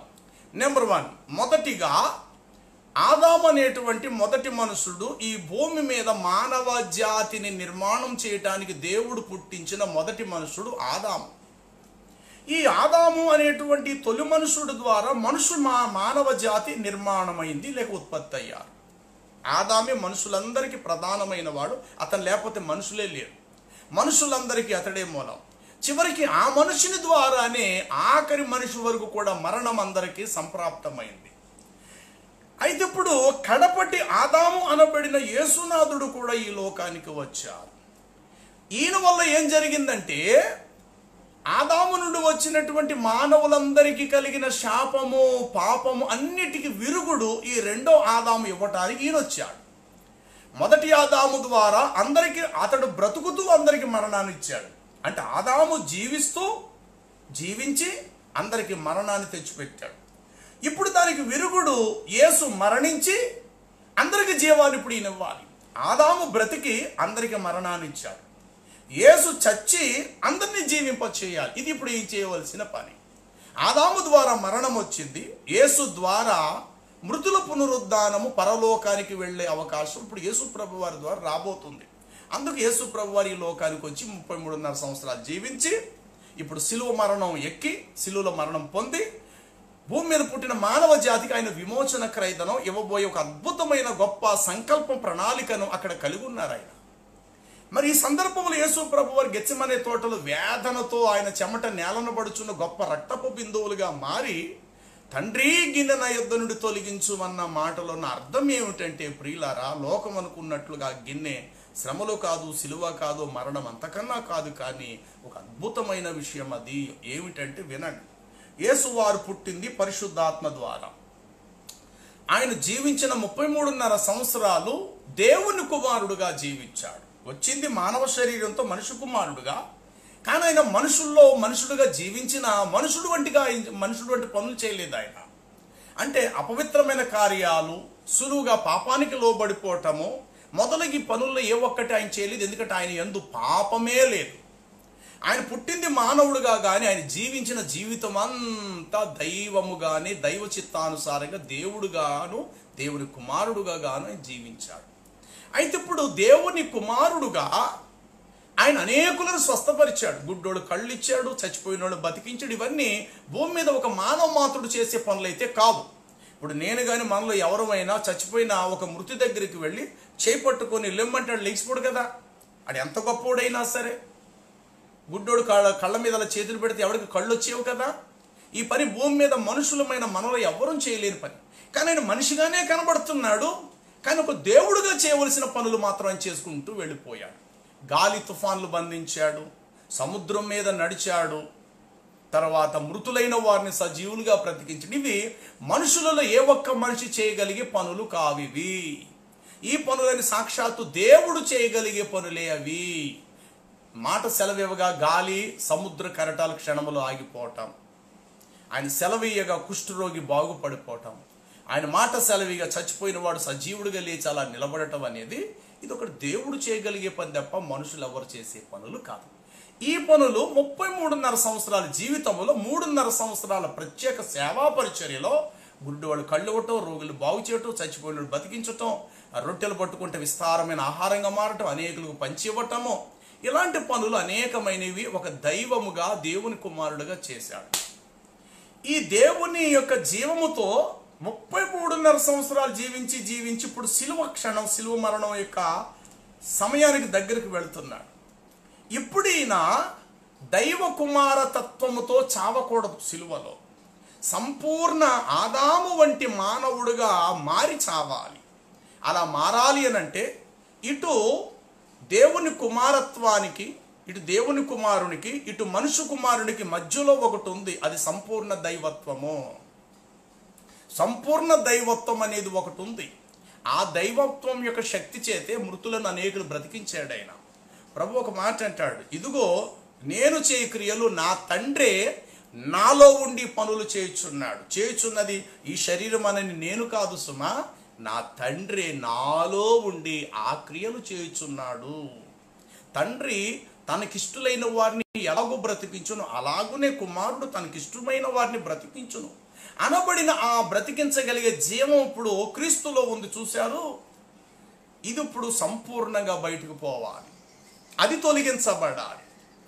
ఆ దైవత్వం ఎప్పుడైతే తొలగించబడతాదో అప్పుడు సంపూర్ణ మానవుడుగా మార్పు చెందుతాడు. అప్పుడు ఒక మేకు గుచ్చుకుంటే మనకు గుచ్చుకుంటే ఎంత బాధ కలుగుతుందో అంతే బాధ ఆయన పొందాలి. ఇప్పుడు ఒకవేళ ఆయన దైవత్వం కలిగిన వాడుగా ఉంటే గనుక సైనికులు మేకులు దిగ్గొట్టినా ఆయన ఒకవేళ మేకు వైపు అలా దైవత్వంతో చూస్తే మేకు దిగబడతాదే కానీ బాధ కలగకపోవచ్చు, మేకు దిగబడతాదే కానీ రక్తము రాకపోవచ్చు. ఎందుకంటే ఆయన అనుకున్నది అక్షరాలు జరిగి తీరుతుంది. అక్కడ మేకు దిగబడచ్చే కానీ చిన్న బాధ నొప్పి కూడా తగలకపోవచ్చు. ఇది ఎవరి వల్ల అంటే దైవత్వం ఉంటే కనుక అవి జరగచ్చు. కానీ ఇప్పుడు ఈయనలో దైవత్వం ఉండకూడదు. సంపూర్ణ ఆదాము వంటి మానవ తత్వం ఉండాలి. అంటే ఆదాము ఏదైనా తోటలో పాపము అతనిలో ప్రవేశించినప్పుడు ఆదాము ఎట్టివాడినై ఉన్నాడో సంపూర్ణముగా ఇప్పుడు యేసువారు అట్టివాడై ఉండాలి. అట్టివాడై ఉండాలి అని అంటే ఇప్పుడు ఆయనలో ఉన్నటువంటి దైవత్వం అనేది సంపూర్ణంగా బయటికి వెళ్ళిపోవాలి. దానినే ప్రభువు అన్నాడు, తండ్రి ఈ గిన్నె నా యొద్ద నుండి తొలగించు, సిలువ మరణానికి నన్ను అప్పగించు. అదుగో యోధా వస్తున్నాడు, నన్ను ముద్దు పెట్టుకుంటాడు, నన్ను రాను వారికి అప్పగించబోతున్నాడు.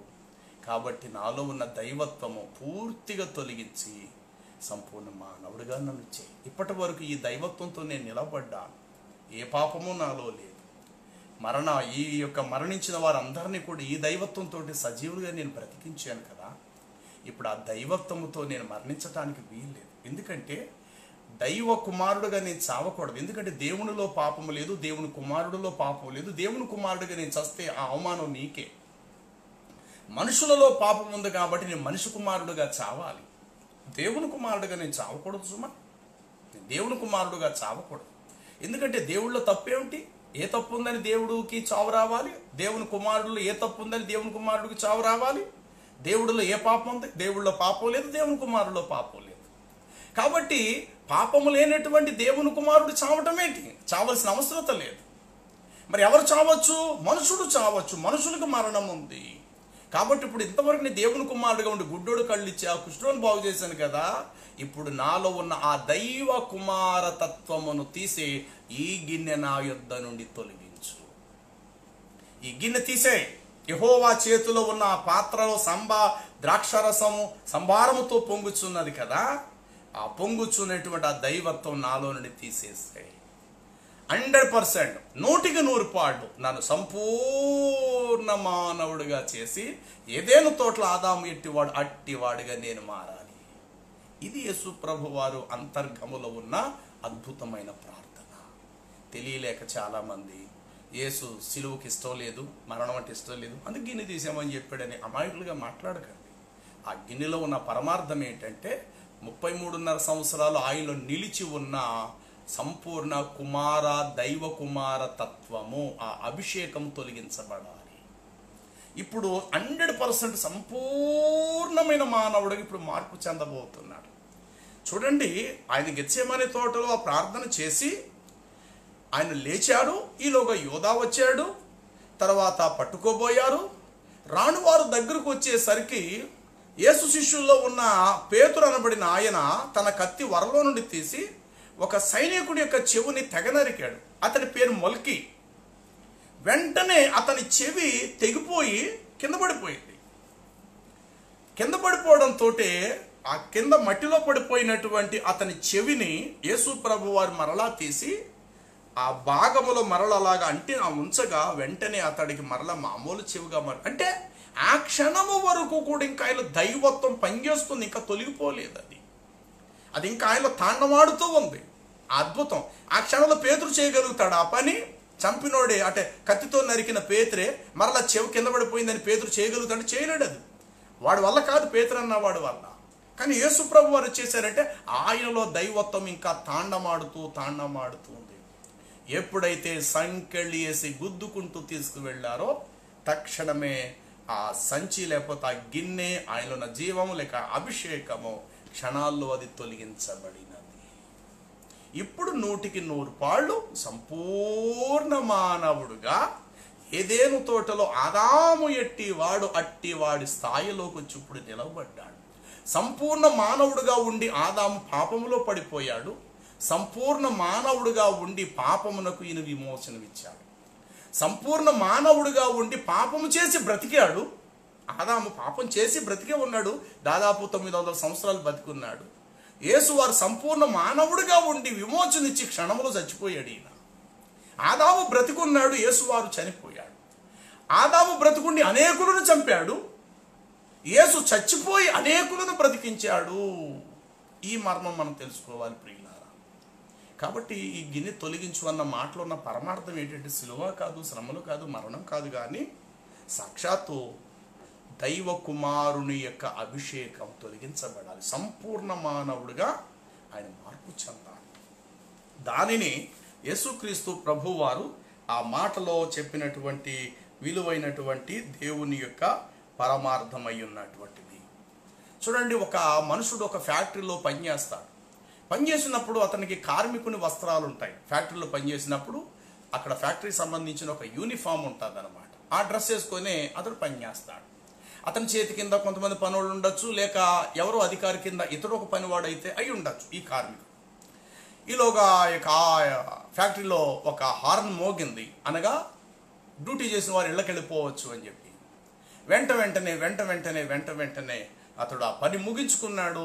డ్రెస్ చేంజ్ చేసుకోగలిగిన ఒక రూమ్స్ అంటూ వాళ్ళకు ఉంటాయి, హాల్స్. ఆ హాల్లోకి వెళ్ళాడు.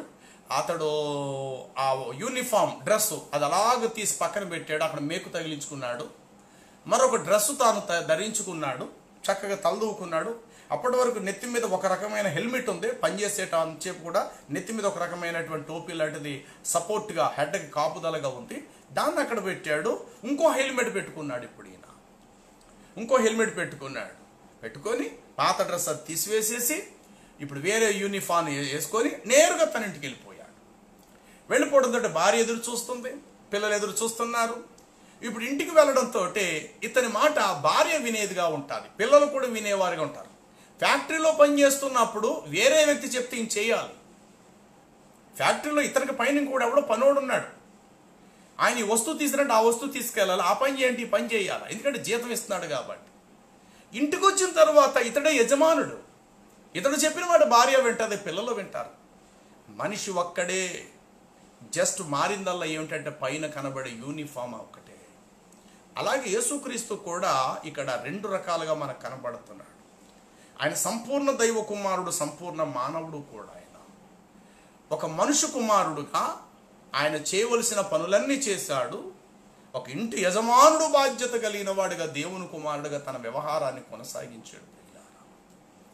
కాబట్టి యేసుక్రీస్తు సంపూర్ణ ఆదాము స్థానంలోకి రావాలంటే మరి 3.5 సంవత్సరాల అద్భుతాలు, మహత్కార్యాలు, అనేకమైన శక్తివంతమైన కార్యాలు చేసే అభిషేకం ముందు చూశారు. ఇది తొలగితేనే సంపూర్ణ మానవుడిగా మారతాడు. అప్పుడు సిలువేయబడితే ఆ మరణానికి విలువ పొందిపోయినారు. మరి యేసుక్రీస్తు చావుకి ఆయనకి ఇష్టం లేదు కాబట్టి గిన్నె తొలగించమన్నాడు అని అంటే, మరి యేసుక్రీస్తు ప్రభువారు నీకు మరణం దూరమునుగా కాని పేతురు అన్న మాటకి సైతానాను వెనకపో అంటే అర్థం ఏంటి? నేను వచ్చింది ఏ పని మీద వచ్చానో తెలుసా? నేను వచ్చిందే సిలువేయబడ్డానికి. ఎందుకంటే ప్రవక్త యెషయా 53లో చెప్పాడు, మరణము పొందినట్లుగా అతడు తన ప్రాణమును దారపోయెను, అతడు మరణించి అనేకులను నీతిమంతులుగా తీర్చబోతూ ఉన్నాడు. భక్తిహీనులతో పాటు అతనికి సమాధి సిద్ధపరచబడబోతూ ఉన్నది. అతడు తన ప్రాణమును దారబోయును, అతడు మరణించును అని చెప్పి మరి యెషయా గ్రంథములో 53లో ఉన్న మాట నెరవేర్చవద్దా? చూడండి, అపోస్తుల కార్యము గ్రంథము 3వ అధ్యాయము. ఒకవేళ యేసుకి శ్రమలు ఇష్టం లేదు, మరణం ఇష్టం లేదన్న మాట ఒకవేళ అనుకోవడమే నిజమైతే, చూడండి అపోస్తుల గ్రంథం 3వ అధ్యాయములో ఇలా రాయబడి ఉంటుంది. ఏమని ఉంటుందంటే చూడండి, ఇక్కడ రాయబడినది 17వ వచనం. సహోదరులారా, మీరును మీ అధికారులను తెలియకయే చేసిరని మాట నాకు తెలియను. అయితే దేవుడు తన క్రీస్తు శ్రమపడుననియు సమస్త ప్రవక్తల నోట ముందుగానే తెలియపరచి ఈ విషయములను ఇలాగు నెరవేర్చెను.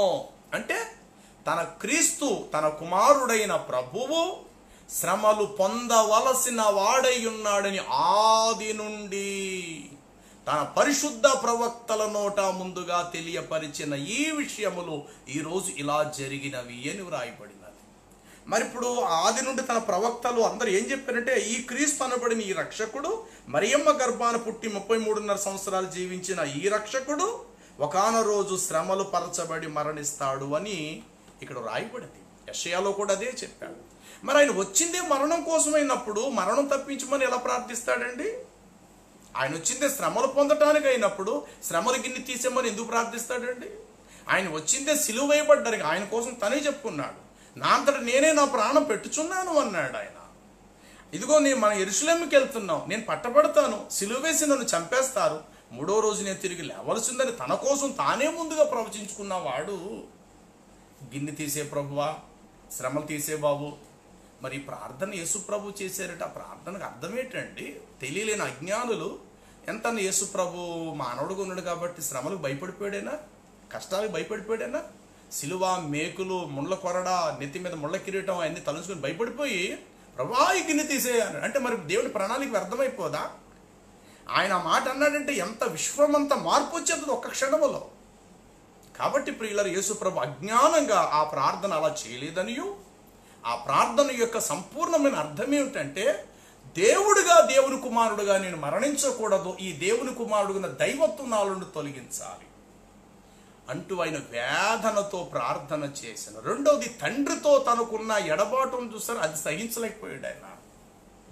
తండ్రి అంటే నీతో నాకు, నాతో నీకు ఉన్న ఈ సంబంధం ఒక్క క్షణంలో దూరం అయిపోబోతుంది. ఇప్పటి వరకు మన ఇద్దరం కలిసి ఉన్నాం, నా యందు నీవు, నీ యందు నేను ఉన్నాము. అలాంటిది ఈ ఒక్క క్షణం నేను ఒంటరి వాడిని అయిపోతున్నాను, నీవు లేని వాడిని అయిపోతున్నా. అయినా పర్వాలేదు, లోక కళ్యాణం కొరకు అనేక కుమారులను ఇప్పుడు నేను కుమార్తెలను కనబోతున్నాను కనుక నీ నుండి ఒక్క క్షణం నాకు దూరమైనా పర్వాలేదు, లోకములో ఈ మానవులకు నేను దగ్గర కాబోతున్నాను, దీన్ని నేను ఇష్టపూర్వకంగా అంగీకరిస్తున్నాను. కాబట్టి ఈ గిన్నె నా యొద్ద నుండి తీసే ప్రభువా.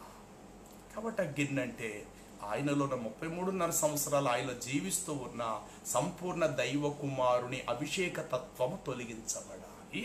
ఇప్పుడు సంపూర్ణ మానవుడిగా 100కి 100 మానవుడిగా మారి, చిన్న దెబ్బ తగిలిన దెబ్బ యొక్క బరువు ఎంతో ఆయన తెలియాలి.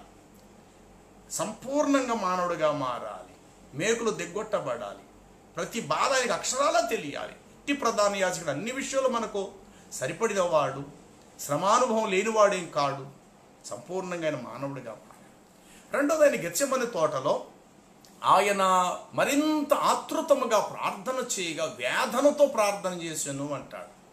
ఏమండి, వేదన అనేది ఎవరికి వస్తుందో తెలుసండి? ప్రభు అంటాడు ఆదికాండములో ఏమని, అవ్వా నీ గర్భవేదన మిక్కిలి నేను హెచ్చించేదను, నీవు వేదనతో పిల్లలను కంటావు, నీ భర్త వల్ల నీకు వాంఛ కలుగును, అతడు చెమట కార్చి భూమిని దున్నిసి భూమిని పండిస్తాడు, నీవు వేదనతో పిల్లలను కంటావు అన్నాడు దేవుడు. నాటి నుండి నేటి వరకు భూమి మీద ఏ తల్లి అయినా బిడ్డను కనే సమయంలో తప్పనిసరిగా వేదన వేదన వేదన వేదనే వస్తుంది. మరి ఇప్పుడు యేసువారి గెత్సెమనే తోటలో వేదనతో ప్రార్థిస్తూ తండ్రి గిన్నె నా యుద్ధను తొలగించన్నాడు. ఆ గిన్నె తొలగించు అన్న మాట అనకముందు ఆయన మరింత ఆతృతముగా ప్రార్థన చేయగా ఆయన చెమట నేలను పడుచున్న గొప్ప రక్తపు బిందువులుగా మారి వేదనతో ప్రార్థించను అన్నాడు. ఒక మాట అడుగుతాను, బిడ్డలను కనలేని గొడ్రాలకు వేదన సంగతి తెలుసంటారా? అసలు జీవితంలో బిడ్డనే కనవటం తెలియదు. ఇంతవరకు ఒక బిడ్డ పుట్టలేదు, కనీసం ఆమె గర్భం పండనే లేదు, బిడ్డలను ఎలా కంటాదండి? వేదన ఎలా పొందుద్దండి? 10 మంది బిడ్డల కన్నా తల్లికి తెలుసు కదా, ఒక బిడ్డల కన్నా తల్లికైనా తెలుసు వేదన. అయితే ఒకేసారి బిడ్డను కనేటప్పుడు ఆ శిశువు యొక్క తల ఒకేసారి తల్లి గర్భములో నుండి వచ్చే వేదనే వర్ణించలేదైతే, ఒకేసారి తల్లి కడుపును కూడా చీల్చుకుంటూ 10 తలలు బయటకు వస్తే ఆ వేదన ఇంకెలా ఉంటుంది చెప్పండి ఒకసారి. సామాన్యంగా ఒక బిడ్డ తలే గర్భంలోంచి బయటకు వస్తేనే ఆ తల్లి వేదన తట్టుకోలేదే, అలాంటిది ఒక్కసారి 10 శిశువుల తలలు తల్లి గర్భం నుండి కమల పిల్లల్లాగా ఒకేసారి తన్నుకుంటూ వస్తే అసలు తల్లి ఉంటుందో చచ్చిపోద్దండి. యెషయా గ్రంథం 66వ అధ్యాయం 7వ వచనములు ఇలా వ్రాయబడింది, ఒక్క జనమును కనటానికి ఒకనాటి ప్రసవేదన చాలునా అని రాయబడింది. అంటే ఇప్పుడు మానవ జాతి అందరినీ క్రీస్తు కనబోతున్నాడు. ఆయన రక్తములో నుండి, స్త్రీ గర్భములో నుండి ఒక శిశువు వచ్చినట్లు ఆయన దేహమంతని బెజ్జాల్లో నుండి, దేహమంతా గాయాల్లో నుండి అనేకులను ఆయన కనబోతున్నాడు. ప్రతి గాయములో నుండి ఒక్కొక్క శిశువును ఆయన కనబోతున్నాడు, ఒక్కొక్క వ్యక్తిని కనబోతున్నాడు. ప్రతి రక్తపు బొడ్డులో ఒక్కొక్క వ్యక్తికి ఆయన జీవాన్ని ఇవ్వబోతూ ఉన్నాడు. అలాంటి మహాప్రభువు ఇంత మానవులను కనటానికి ఎంత చీలుకుపోతే ఆయన ఎంతమందిని కనుంటాడు ఒకసారి ఆలోచించండి. ఒక్క జనమును కనటానికి ఒకనాటి ప్రసవేదన చాలునా అంటే అది సరిపోయేది కాదు ప్రియులారా. కాబట్టి ఆయన వేదన పొందెను అనే మాటలో ఉన్న అర్థం ఏమిటి అని అంటే, ఒక తల్లి ఎలాగైతే ప్రసవేదన పడి బిడ్డన కంటాదో ఇప్పుడు అలాంటి ప్రసవేదన ఇప్పుడు ఈయనకి రావాలి. అలా రావాలంటే ఈయన సంపూర్ణ మానవుడిగా మారాలి. ఆ వేదన పొంది ఆ విధంగా మరణిస్తేనే గాని ఆదాము ద్వారా వచ్చే పాప శాపానికి సంపూర్ణమైన విమోచన క్రయధనము ఇక్కడ దొరకబోతుంది ప్రియులారా.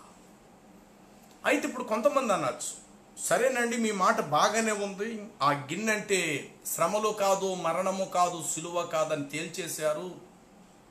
అంటే యేసుప్రభు తండ్రి గిన్నె తొలగించు అనేది మేమైతే సిలువ మరణం శ్రమలని మేమన్నాం కాదు అని చెప్పి ఆత్మీయంగా మీరు చాలా చక్కటి వివరణ ఇచ్చేశారు మాకు. అయితే హెబ్రీ పత్రిక 5వ అధ్యాయం 7వ వచనములో ఏమున్నదో తెలుసా? క్రీస్తు శరీరధారిగా ఉన్న దినములన్నీయు, క్రీస్తు శరీరధారిగా ఉన్న దినములన్నీయు మహారోదనతోనూ కన్నీళ్లతోనూ తన్ను మరణము నుండి తప్పించగలవానికి యాచనలను చేయుట వలన ఆయన అంగీకరించబడినని ఉంది కదా. ఈ మాట మీరు తప్పించారు. ఈ యొక్క 26వ అధ్యాయంలో గిన్నె తొలగించండి అన్న మాట క్లియర్ చేశారు మీరు. మరి హెబ్రీ పత్రికలో పౌలు భక్తుడే చెప్పాడు 5వ అధ్యాయం 7వ వచనములో ఏమంటాడంటే అక్కడ శరీరధారిగా ఉన్న దినములలో మహారోదనముతోనూ కన్నీళ్లతోనూ తన మరణము నుండి రక్షింపగలవానికి ఆయన ప్రార్థనలు చేయుట చేత ఆయన అంగీకరించబడెను అనేటువంటి మాట కనబడతారు. మరి ఈ మాటకు అర్థం ఏమిటండి అని ప్రశ్నించేవారు కూడా కొందరుంటారు. జాగ్రత్తగా వినండి.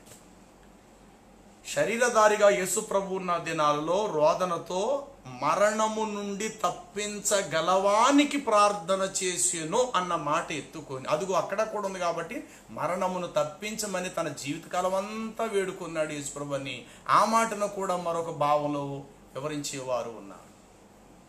మీకు అర్థం అవటానికి ఈ మాట నేను చెప్పాలనుకుంటున్నాను.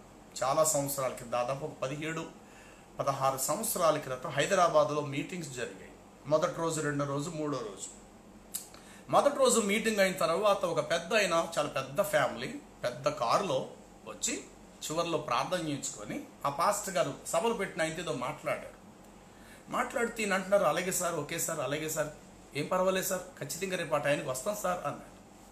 వాళ్ళు వెళ్ళిపోయిన తర్వాత ఈయన నాతో అన్నాడు, సార్ ఆయన ఇందా ప్రార్థన చేయించుకున్నారు, ఆయన ఎవరో మీకు తెలుసా అంటే, నాకేం తెలుసు అయ్యా, చాలామంది వచ్చి ప్రార్థన చేసుకుని ప్రార్థన చేశానంటే ఆయన చాలా పేరు గాయించిన అయినటువంటి ఆయన వారిది వచ్చి యాక్చువల్గా తమిళనాడు మెడ్రాస్, ఇక్కడికి వచ్చి వారు సెటిల్ అయిపోయారు. అయినా రేపు వారింటికి రాత్రికి మనల్ని భోజనానికి వారు ఆహ్వానిస్తూ ఉన్నారు, రేపు వారింటికి మన భోజనానికి వెళ్ళబోతున్నాము అన్నాడు ఆయన.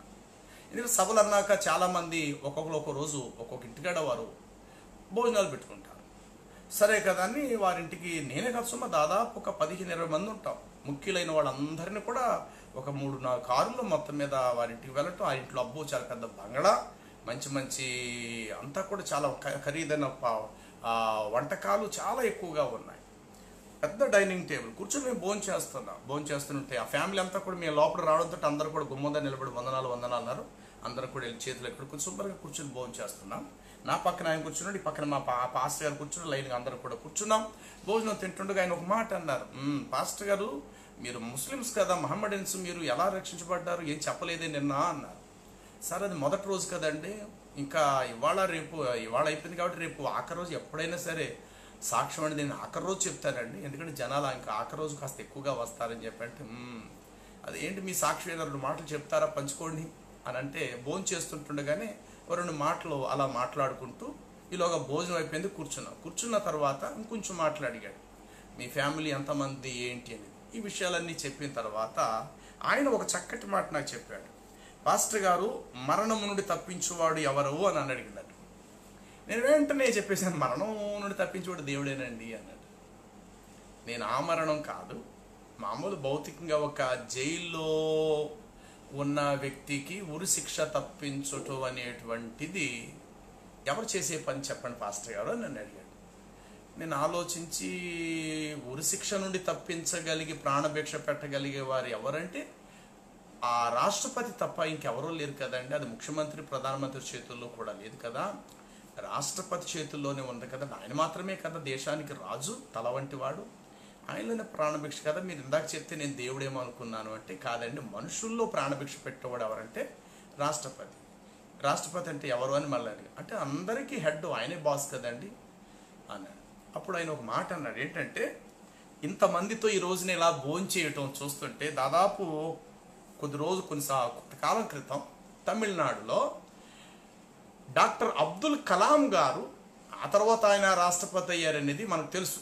ఆ తర్వాత నేను వెళ్ళిన అంటే మీటింగ్ అయిన తర్వాత కాలంలో ఆయన రాష్ట్రపతి గారు అయ్యారు. ఆయన అంటారు, ఆయన రాష్ట్రపతి కాకముందు తమిళనాడులో ఒక ఉన్నతమైన పేరు కలిగిన ఆయన, మంచి ముస్లిం అయినా, ముస్లిం అయినా మంచి యథార్థవంతులు, పేదల పట్ల చాలా కనికరం కలిగినటువంటి వ్యక్తి అండి ఆయన.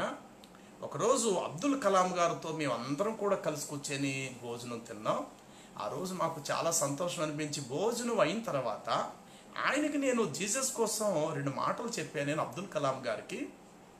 చెప్తే ఆయన అన్నారు, ప్రవక్తలలో కల్లా చాలా ఉన్నతమైనటువంటి ఆయనకు లాగే లోకమంతా నడుచుకుంటే ఈ లోకం పరలోకం అయిపోద్దని ఒక మాట చెప్పి మమ్మల్ని నవ్వించారు ఆయన.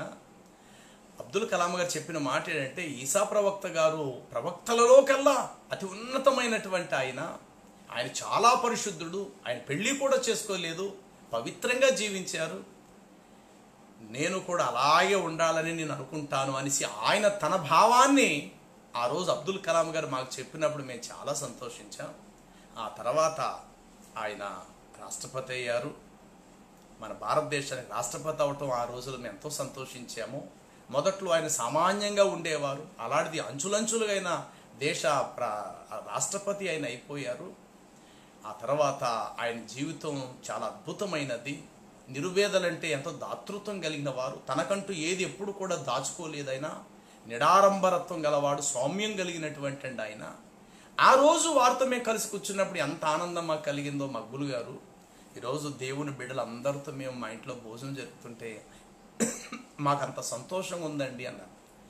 అని అంటూ ఆయన ఒక మాట అన్నారు, మరణము నుండి తప్పించగలవానితో నేను కూడా కూర్చొని భోజనం చేశానండి అన్నాడు. ఆ మాట చెప్పాడు ఆయన. మరణం నుండి తప్పించగలవాడితో కూర్చొని భోజనం చేయడంటే యేసు ప్రభు 12 మంది శిష్యులతో కలిసి కూర్చొని శిష్యులు భోజనం చేశారు కదా, ఆ రూట్లో ఆలోచిస్తే అప్పుడు ఆయన వివరణ ఏమిచ్చారంటే, ఆ మరణం కాదండి, భూమి మీద భౌతిక మరణం అంటే రాష్ట్రపతి గారు తప్పిస్తారని నేను అన్నాను. రాష్ట్రపతి అబ్దుల్ కలాం గారి దగ్గర ఒకసారి మేము అందరు కూర్చొని భోజనం చేసినప్పుడు ప్రభు కోసం మాట్లాడిన చాలా చక్కటి సమాధానం చెప్పాను. ఆ రోజు ఎంత సంతోషం ఉందో ఈరోజు మా ఇంట్లో మీరు అనేక మంది సహోదరులు రావటం, మా ఇంట్లో భోజనం చేయటం నాకు చాలా సంతోషంగా ఉంది అని. ఇక్కడ ఒక విషయం ఏమిటంటే, మరణము నుండి తప్పించగలవానితో కూడా నేను కూడా కూర్చుండి భోజనం చేశాను అన్నారే తప్ప ఆయన నాకు మరణ భిక్ష పెట్టిన వాడి దగ్గర నేను కూర్చుండి భోజనం చేశాను అన్న మాట అనలేదు. అప్పుడు నాకు అదే మాట అర్థమైంది ఎబ్రీ పత్రిక 5:7 ఏంటంటే, మరణము నుండి తప్పించగలవాని ప్రక్కన కూర్చుండి మేము భోజనం చేసాం అన్నారే తప్ప ఆయన నన్ను మరణము నుండి తప్పించిన వాడి ప్రక్కన కూర్చొని నేను భోజనం చేశాను అన్న మాట అనలేదు. అలాగే ఎబ్రీ పత్రికలో ఉన్న మాటను మనం ఏ విధంగా అర్థం చేసుకోవాలంటే, మరణము నుండి తప్పించగలవానికి ప్రార్థించను అన్నాడు అంటే అర్థం ఏంటంటే, దేవుడు ఎవరు? ఆల్మైటీ గాడ్, సర్వశక్తి గలవాడు. ఆయన మరణము తప్పించేవాడు. ఆయన షద్రక్ మేషక్ అబేద్నెగోలు కానీ దానియేలు కానీ ఎవరైనా కావచ్చు, మరణము నుండి తప్పించేవాడు. అంటే యేసువారు ప్రార్థించింది ఎవరు ప్రార్థించాడు? యేసు కాలములో ఉన్న హెరోదు చక్రవర్తి కాదు, యేసు కాలములో ఉన్న పిలాతుకు కాదు, లేక యేసు కాలములో ఉన్నటువంటి సైన్యాధిపతికి కాదు.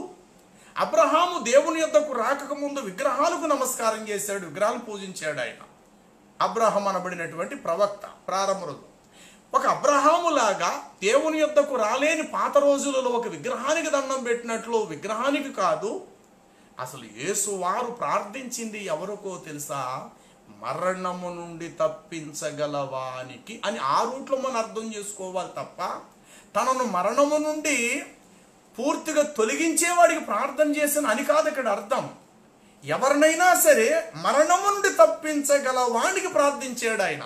అంటే ఆసమాసిగా ఏదో ఎదురుగా ఉన్న ఒక బొమ్మకో, ఒక రాయికో, రప్పకో, ఒక చెట్టుకో ఆయన నమస్కారం చేయలేదు, ఒక చెట్టుకి ఆయన ప్రార్థన చేయలేదు, లేకపోతే ఒక ఏలియాకు ప్రార్థన చేయలేదు, ఒక ఇర్మియాకు ప్రార్థన చేయలేదు, కొందరు అన్నారు, అదిగో ఏలి అని పిలుస్తున్నాడు అతడు, ఏలి ఏలి లామా సబక్త అంటే ఏలియాకి దండం పెడుతున్నాడు, ఏలియాకి మొరపెట్టుకుంటున్నాడు, ఓ ఏలియా ఏలియా ఏలియా రా అని పిలుస్తున్నాడు అని చెప్పి అన్నట్టుగా ఆయన బ్రతికినంతకాలం ఏలియాకే నమస్కారం చేయలేదు.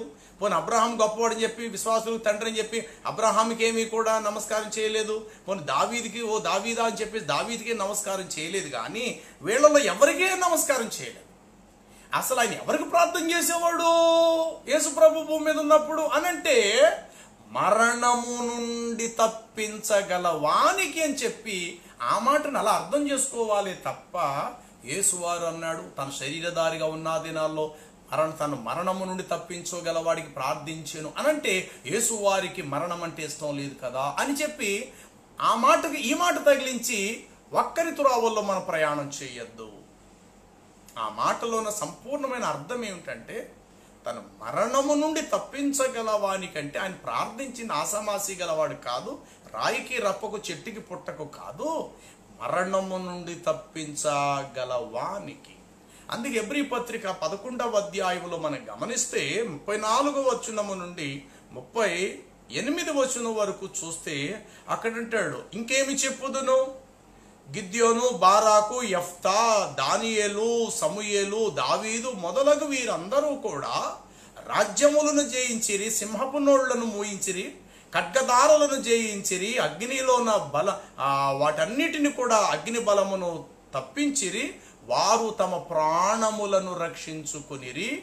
ఈ వీరు వీళ్ళ భార్యలు లేక ఈ స్త్రీలు మృతులైన తన వారిని పునరుద్ధానం వల్ల మరలా రక్షించుకునిరి అంటాడు. అంటే అర్థం ఏంటంటే, యుద్ధానికి వెళ్ళినోడు చస్తాడో బతుకుతాడో మనకు తెలదాం, కానీ యుద్ధానికి వెళ్ళే సందర్భంలో భార్య ఎదురు రావచ్చు, వచ్చి అయ్యా యుద్ధానికి వెళ్తాం, చూస్తే మనకు 3 పిల్లలు, మరి నువ్వు యుద్ధానికి వెళ్తున్నావు, నువ్వు రావాలన్న దేవుడిని ప్రార్థిస్తాను, నువ్వు క్షేమంగా వెళ్ళిరా, ఒకవేళ చెవు కట్ అయిపోయినా చెయ్యిపోయినా యుద్ధంలో నువ్వు మనిషి మాత్రం బ్రతికితే మాకు అంతే చాలు బాబు, నీ బ్రతికినంతకాలం మేము అన్నం తింటాము, మనిషి నువ్వే రాకపోతే నేను ఎదవరాలను అయిపోతాను, బిడ్డలు అనాథలు అయిపోతారు, ఒక కాలో చెయ్యి ఏది కట్ అయినా అవి పోకూడదని అనుకుంటున్నాం, ఒకవేళ పోయినా సరే నువ్వు మాత్రం ప్రాణాలతో రావాలని చెప్పి ప్రతి స్త్రీ కూడా యుద్ధానికి వెళుతున్నప్పుడు, తన భర్తలు యుద్ధానికి వెళ్తున్నప్పుడు భార్యలు ఎదురుగా వచ్చి కళ్ళంట నీళ్లు పెట్టుకొని రాజుగారి మాటకు లోబడాలి, యుద్ధం చేయాలి, తప్పదు. మరి వెళ్తున్నారు, వస్తారో రారో కూడా తెలియదు, కానీ రావాలనే కోరుకుంటున్నాం అని చెప్పి యుద్ధం అయిపోయి తిరిగి ఇంటికి వచ్చే వరకు కూడా పాతాళానికి వెళ్ళి మళ్ళీ బయటకు వచ్చిన వారితో సమానం వీళ్ళు.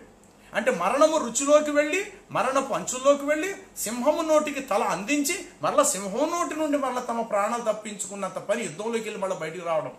దీనిని అక్కడ హెబ్రీ పత్రికలో ఏం చెప్పాడంటే, స్త్రీలు మృతులైన తన వారిని పునరుద్ధానం వల్ల మరలా పొందిరి అని అంటే అర్థం ఏంటంటే, మరణంలోకి వెళ్ళిపోయి మరలా ఇంటికి వచ్చేసారు భర్తలు.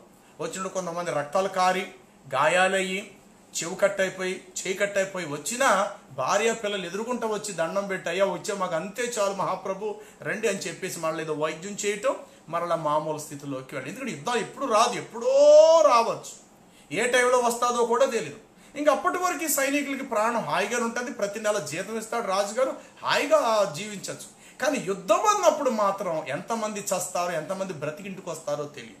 దీనిని హెబ్రీ పత్రికలు ఏమంటాడు, గిద్యోను, బారాకు, యెఫ్తా, దానియేలు, సంసోను వీళ్ళందరూ యుద్ధాలు చేసిన వారే, కత్తి చేత పట్టిన వారు వెళ్ళారు, తమ విశ్వాసము ద్వారా రాజ్యములు జయించిరి, సింహపు నోళ్లను మోయించిరి, ఖడ్గదారులు తప్పించుకొనిరి, అగ్ని బలము చల్లార్చిరి, క్షేమంగా ఇంటికి వచ్చిరి. అనగా మృతులవ్వలసిన తమ వారిని స్త్రీలు పునరుద్ధానం వల్ల మరలా పొందుకున్నారు అంటాడు. ఆ మాట చెప్పి కిందకేమంటాడంటే, మరికొందరు విడుదల పొందనొల్లక యాతన పెట్టబడుటకు తమ్మును తామే అప్పగించుకునిరి అనంటూ మరికొందరు శ్రేష్టమైన పునరుద్ధానము పొందగోరి. విడుదల పొందనొల్లక యాతన పెట్టబడుటకు తమ్మును తాము అప్పగించుకునిరి, అట్టి వారికి ఈ లోకము యోగ్యమైనది కాదని నేను అనుకునుచున్నాను అంటాడు. అంటే ఒకే విశ్వాసం ద్వారా ప్రభు కొరకు మరణించిన భక్తులు ఉన్నారు, అదే విశ్వాసం ద్వారా దేవునికి ప్రార్థించి దేవ మరణము నుండి మమ్మల్ని తప్పించు అని క్షేమంగా ఇంటికి వచ్చిన వాళ్ళు కూడా ఉన్నారు. దావీదు ఎన్నోసార్లు యుద్ధానికి వెళ్ళాడు, ప్రార్థించుకెళ్ళాడు, దేవా క్షేమంగా నీ ఇంటికి రావాలా, నీ కాపుదల నాకు అని చెప్పి యుద్ధంలో చాలా మందిని తాను చంపాడు, అతను మాత్రం సజీవుడిగా బ్రతికొచ్చాడు. ఇలాగా గిద్యోను, బారాక, యెఫ్తా ఎంతో మందిని, ఆఖరికి దానియేలు సింహం నోట్లోంచి బయటకు వచ్చాడు, షడ్రకు మేషకు అభ్యర్థులు అగ్ని నుండి బయటకు వచ్చి వీళ్ళందరూ ప్రాణాలు కాపాడుకున్న వాళ్ళే, ప్రాణాలు తప్పించబడ్డాయి. అంటే ఎవరికి ప్రార్థన చేశారు వీళ్ళందరూ అంటే మరణము నుండి తప్పించగలవాడికి ప్రార్థన చేశారు వీళ్ళందరూ కూడా. యేసు ప్రభు కూడా ఎవరికి ప్రార్థించాడు? తన శరీరధారిగా ఉన్న దినాలలో. ఎందుకు శరీరంతో ఉన్నాడైనా? శరీరంతో ఉన్నాడు కాబట్టి ఒక మెట్టు తగ్గవలసిన వాడై ఉన్నాడు. పరలోకములో ఉన్న తన తండ్రిని దేవా తండ్రి అని సంబోధించి పిలవలసిన వాడై ఉన్నాడు. అందుకే సిలువకు ఆయన అప్పగించబడినప్పుడు మొదటి మాట తండ్రి అని ప్రారంభించాడు. తండ్రి వీరేమి చేస్తున్నారు, వీరు ఎరుగరు, వీరిని క్షమించండి. ఎందుకంటే సంపూర్ణ మానవుడుగా ఉన్నాడు. ఇప్పుడు ఈయన చివరిలో కూడా అన్నాడు, తండ్రి నీ చేతికి నా ఆత్మను అప్పగించుకునిచున్నాను అని చెప్పి చివరిలో ఆ మాట కూడా చెప్పి అంతటా ఆత్మను అప్పగించి తలవాల్చి ఆత్మను అప్పగించుకునేను. కాబట్టి ఇక్కడ యేసువారు ఎవరికి ప్రార్థించాడు అని అంటే అబ్రహాం ప్రార్థించిన విగ్రహానికి చేయలేదు ఈయన. తర్వాత హెరోదు చక్రవర్తికి నమస్కరించలేదు, పిలాతుకి దండం పెట్టలేదు, ఇంకోడెవడికో దండం పెట్టలేదు. కానీ మరణము నుండి తప్పించగలవానికి యేసు ప్రార్థించెను అన్న మాటను దయచేసి తను మరణము నుండి తప్పించమని యేసు ప్రార్థన చేసాడని కాదు ఇక్కడ అర్థం. అసలు ఆయన ఎవరికి ప్రార్థించాడు, ఎలాంటి వాడికి ప్రార్థించాడు? మరణము నుండి తప్పించగలవానికి ప్రార్థించాడు తప్ప తనను మరణము నుండి తప్పించుము అని కాదు ఇక్కడ అర్థము. హెబ్రీ పత్రికలో ఉన్న ఆ మాటలో ఉన్న పరమార్థం 5:7. కాబట్టి ఇక్కడ 26 యేసయ్య చెప్పాడు, తండ్రి నీ చిత్తమితి గిన్నె నా ఎదురు నుండి తొలగించు అన్న మాట. గిన్నె శ్రమలు కాదు, సిలువ కాదు, మరణం అంతకన్నా కాదు. కానీ 33.5 సంవత్సరాల్లో ఆయల్లో నివాసం చేస్తున్న దైవిక అభిషేకం అనే గిన్నె తొలగించబడాలి. ఆదాము వంటి ఆదాము ఎవరిని బ్రతికించిన సందర్భాలు లేవు. గుడ్డోడు కళ్ళు ఇవ్వటం కానీ, చచ్చిపోయిన వాళ్ళు బతికించటం కానీ, ఆదాము జీవితంలో ఎవరిని ఆదాము స్వస్థపరిచాడు? ఇందులో మొట్టమొదటి మనుషుడు కదా, ఆయన ఎవరో కూడా చేసాడన్నా ఎక్కడ కూడా లేవు. కానీ రెండవ ఆదాము ఈయన చేయగలిగాడు. ఎందుకు చేశాడు అంటే ఆదాము వంటి మనిషిగా వచ్చాడు కానీ సంపూర్ణ దైవ కుమారుడుగా ఉండి 33.5 సంవత్సరాలు తన మహిమగల కార్యాలు చేశాడు. ఇప్పుడు ఆదాము వంటి పాత్ర పోషించటానికి వెళ్ళబోతున్నాడు కనుక ఈ గిన్నె తొలగించబడాలి. ఆ గిన్నె తొలగించబడితేనే ఆయన సంపూర్ణ మానవుడుగా శిలువ మరణానికి తన్ను తాను అప్పగించబడతాడు అనేటువంటిది లేఖనములో ఉండేటువంటి పరమార్థము నయ్యున్నది. రెండవది, తండ్రి కుమారుడు కలిసి ఉన్న బంధం ఒక్క క్షణములో అక్కడ ఎడబాటు కావలసి ఉంటూ ఉన్నది. కాబట్టి యేసువారు చేసినటువంటి ప్రార్థనలో ఉన్న పరమార్థం ఏమిటంటే తనను మరణము నుండి కాపాడే ప్రభు అని కాదు ఇక్కడ అర్థం. మరణము నుండి కాపాడగలవానికి అయిన ప్రార్థనలు యాచనలు చేస్తూ తన శరీరధారిగా ఉన్న దినాలన్నీ అలాగు చేసెను అని హెబ్రీ గ్రంథకర్త తెలియపరిచాడు. మత్తయిలో ఆయన చెప్పిన మాట, తండ్రి నీ చిత్తమైతే ఈ గిన్నె నా ఎదురు నుండి తొలగించు అన్న మాటలో ఉన్నటువంటి పరమార్థం ఏమిటి అని అంటే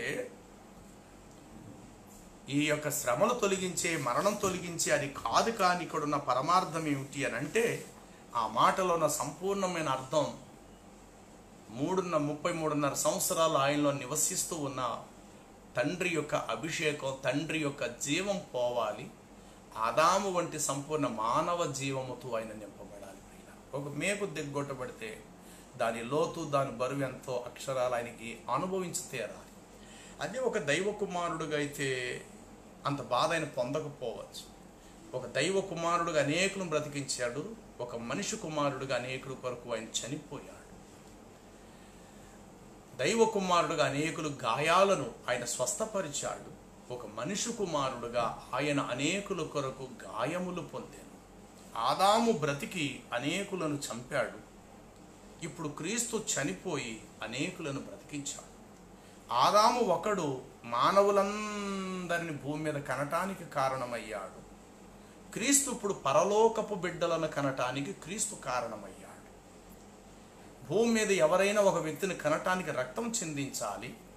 ఇప్పుడు పరలోకపు బిడ్డలను కనే విషయంలో, పరలోకానికి కుమారులను అప్పగించే విషయం, బిడ్డలను అప్పగించే విషయంలో క్రీస్తు కూడా నిలువెత్తు రక్తము చిందించి అపరాధ పరిహారార్థ బలిపశువుగా నిలువెల్ల గాయాలు పొంది మరణానికి తాను అప్పగించబడి అనేకులకు విమోచన అని యేసు ప్రభు ఇచ్చారు.